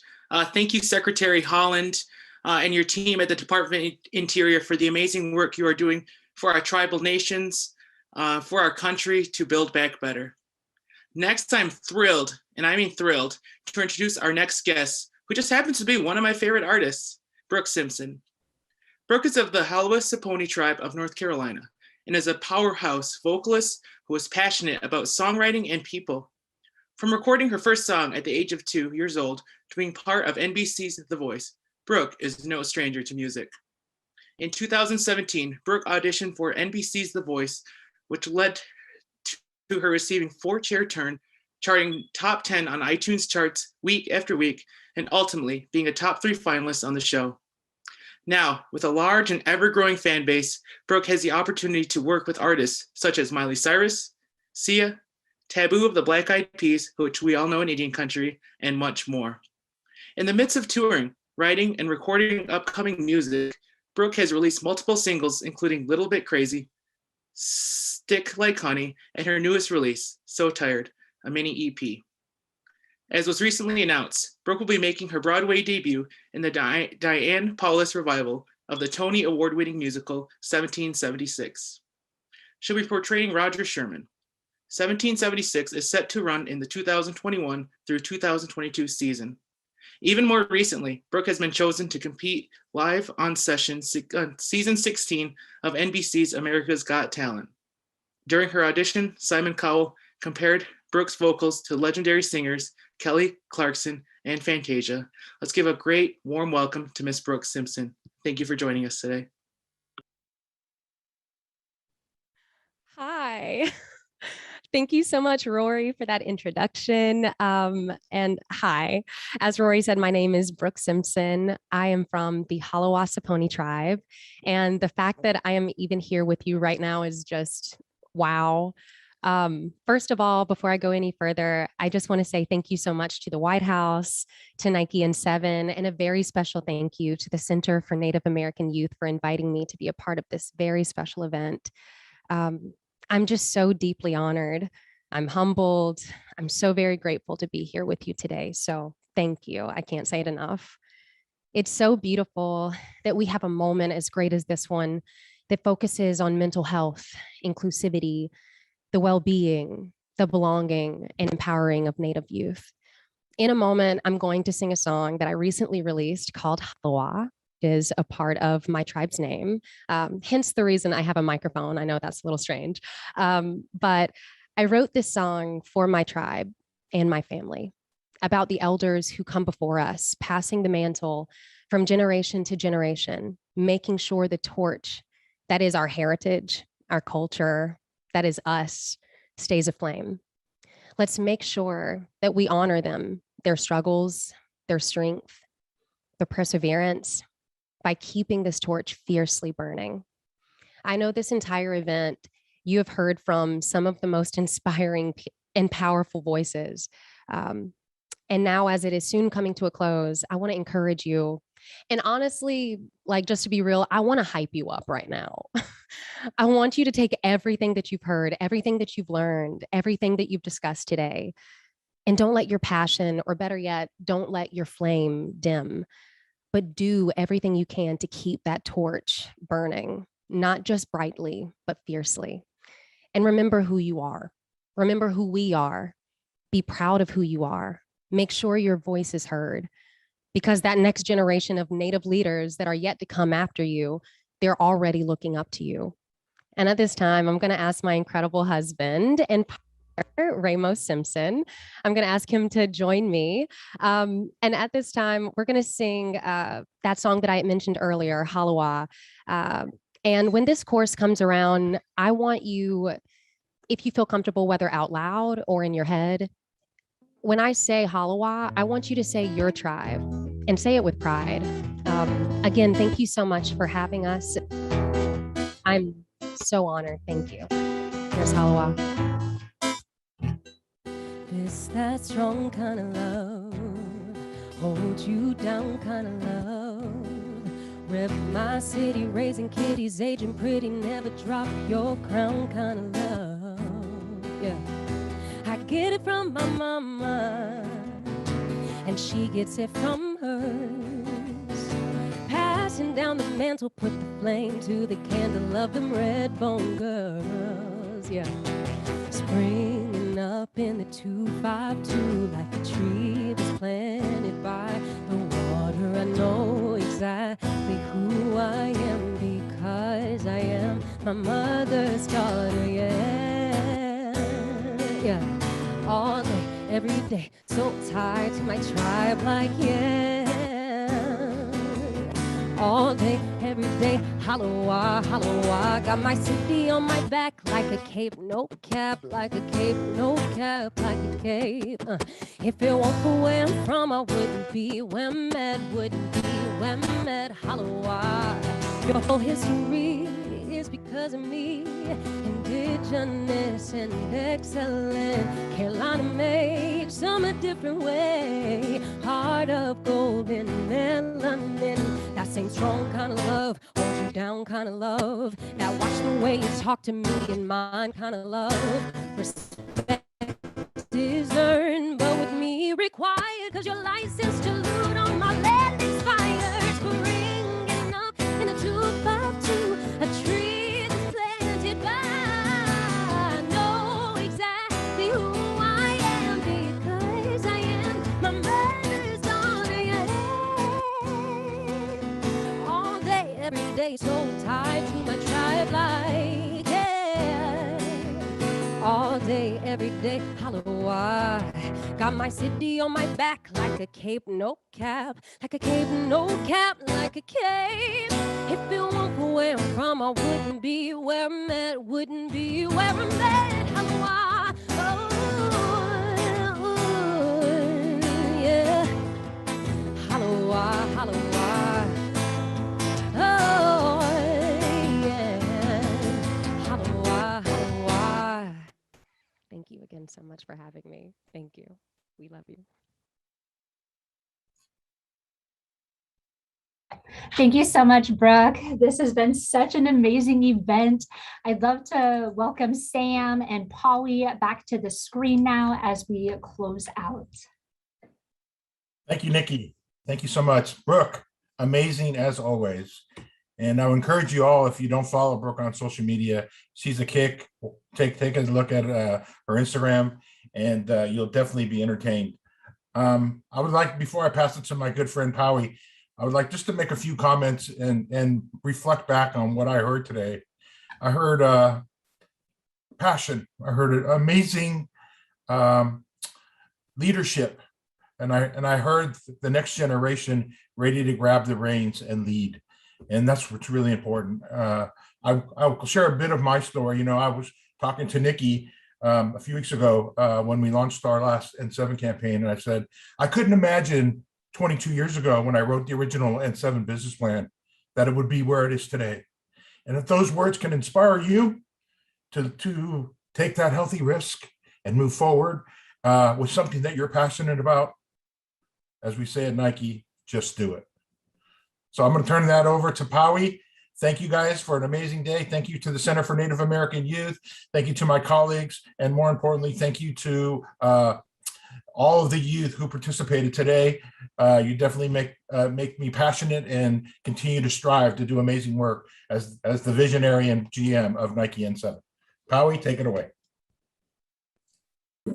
Thank you so much, Sam. And, you know, I think it's what a 3 days it's been to have the Tribal Nation Summit with the president, the first lady, the vice president, 12 plus cabinet secretaries, tribal youth with the first lady and her really, you know, being a champion for tribal languages and native voices. And to top it off with this, I think it warms my heart and makes me whole to really spend this time with you, to listen to your stories. And as I reflected earlier in the program, the work we do is consequential here, and really the voices that we hear from you, from the tribal youth, help to ground our decision making and really ground us in all the ways that we're making sure that we're thinking empathetically and remembering where we come from.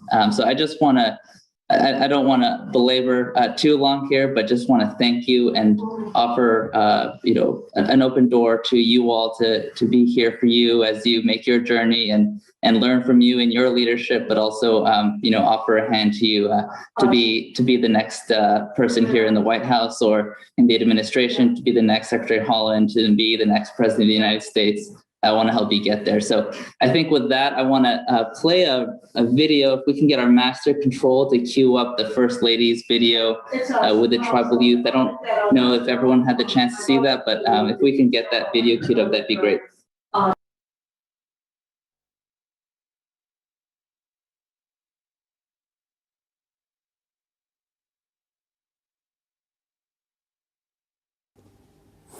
Yat Ada Hehet Nehitnat Ani Joe Biden, Nina John Dashajine, Bilagana Nishta, Anastasia Bashichin, Tikon and Tushia, Shinakot and the Tushia.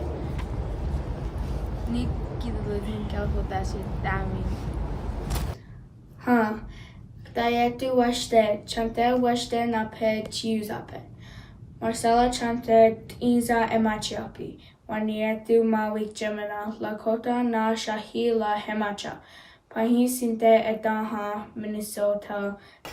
Nawawe Tustagune, Dr. Joe Biden, Gudaka Mia Little Sky. Jitsukawa Little Sky. Gudaha Taylor Sky. Wedatska Atawakaranod, Ananeshu Din Sakadish, Wanatano, Shutanashish Nakabash, Witness Noah, Wakoste. Guati Dawasti Shabwa Hinome Dawaneta Shashka Hanusta E Yakawashi Makayato. We need to continue our language to pass down to the younger generations after us. Doae Hashtame Gume Jewish Oxjus. Shepnehenu Fet Duisag, Litkak hinach Krista Yufet Duasak. Jinkak Kagajin Tauk Ayachet. Chak Nachetati, Kagwantan Ayachet. Uch Hit. And I would like to thank you, Dr. Joe Biden, for having interest in our tribal nation. We are on the verge of losing our tribal languages, and I feel that our next generation would need to learn it before it is gone forever. Ahia, thank you. Ahislachla, Hisquitsqua, Kara Anton, Chinst Ichum, Shkista on Autumn, Chin Telchats, Portland, Oregon. Hello, friends. My name is Kara Antone. My Indian name is Kyoho. I'm Coeur d'Alene Thon-Otham, and I'm coming to you from Portland, Oregon. I wanted to encourage all Native individuals to continue learning their language at any age. You are never too old or too young. Your ancestors can hear you whenever you speak, even the slightest amount. I wanted to thank you for this space, and I hope that you continue to bring Native youth voices to the forefront. Be much. Bonjour, wasnodegi zikindejikans makododem shamkan donjaba nazaltun mandan nishnabe moen in wayang ne kandan nishnabe zitchigayan minwa nishnabe kandaswan begishna wewen punjawag nishnaben sag naganin migwet ogumakwe ge bizindayan. Our native languages are an extension of our identities and culture as Native people. And when we preserve them and speak them proudly, we honor our ancestors. I'd like to thank First Lady Dr. Jill Biden for her recognition of and dedication to preserving Native languages all across the United States. Shanabasha, Mado, and thank you. I have his Wisway apples and Raymond Dutton. Institute, Lem Lunch. Language is important and it connects me to my Dutton. I'm proud to be Indigenous. Dagote, she Malia Mosley Gonze, Tendo Jage and Shli. Hi, I'm Malia Mosley, a member of the St. Carlos Apache tribe. Thank you, Dr. Jill Biden, for all you've done for our educational system. It's important to preserve our tribal languages because it's a part of who we are and it cannot be lost. Ahia, thank you. Gojo Doleth, may you be blessed. I love that video, thank you. As an English teacher, I've always believed that language is not just a collection of words. Language has the power to create, defining the shades of our joy and sorrow, dividing what matters from the mundane. It helps us tell the story of our culture and traditions, containing the wisdom of the world that only we know. It connects us to our faith, naming the divine and our relationship with it.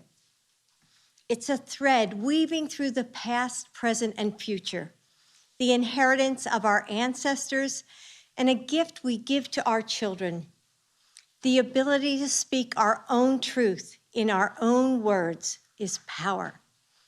This year, I visited Navajo Nation, the Alaska Native Medical Center, and the Saginaw Chippewa Indian Tribe in Michigan. And at each visit, I had the chance to hear tribal members speak in their native languages. Despite the dwindling numbers of speakers in each place, they are fighting to keep this important part of their heritage alive. It was a beautiful reminder that the spirit of a people cannot be lost when there are those who are willing to hold it in their hearts, to fight for it with love, dedication, and strength. Our administration is investing millions in native language education to revitalize many of the languages that are in danger of being forgotten. But there is still a lot of work to do. And it's urgent, as many elders were lost in this pandemic, the very leaders who keep the heart of tribal culture alive. We must protect these languages and traditions now more than ever. So today, I'm proud to announce a new memorandum of agreement on native languages. It brings our entire government together to promote and support the instruction and preservation of Native American languages. We have an obligation to heal the wounds of our past and pave a new path for Native communities. And the president and his team are doing just that. To everyone who continues to learn, speak, and teach your native language, thank you for keeping the spirit of your people alive.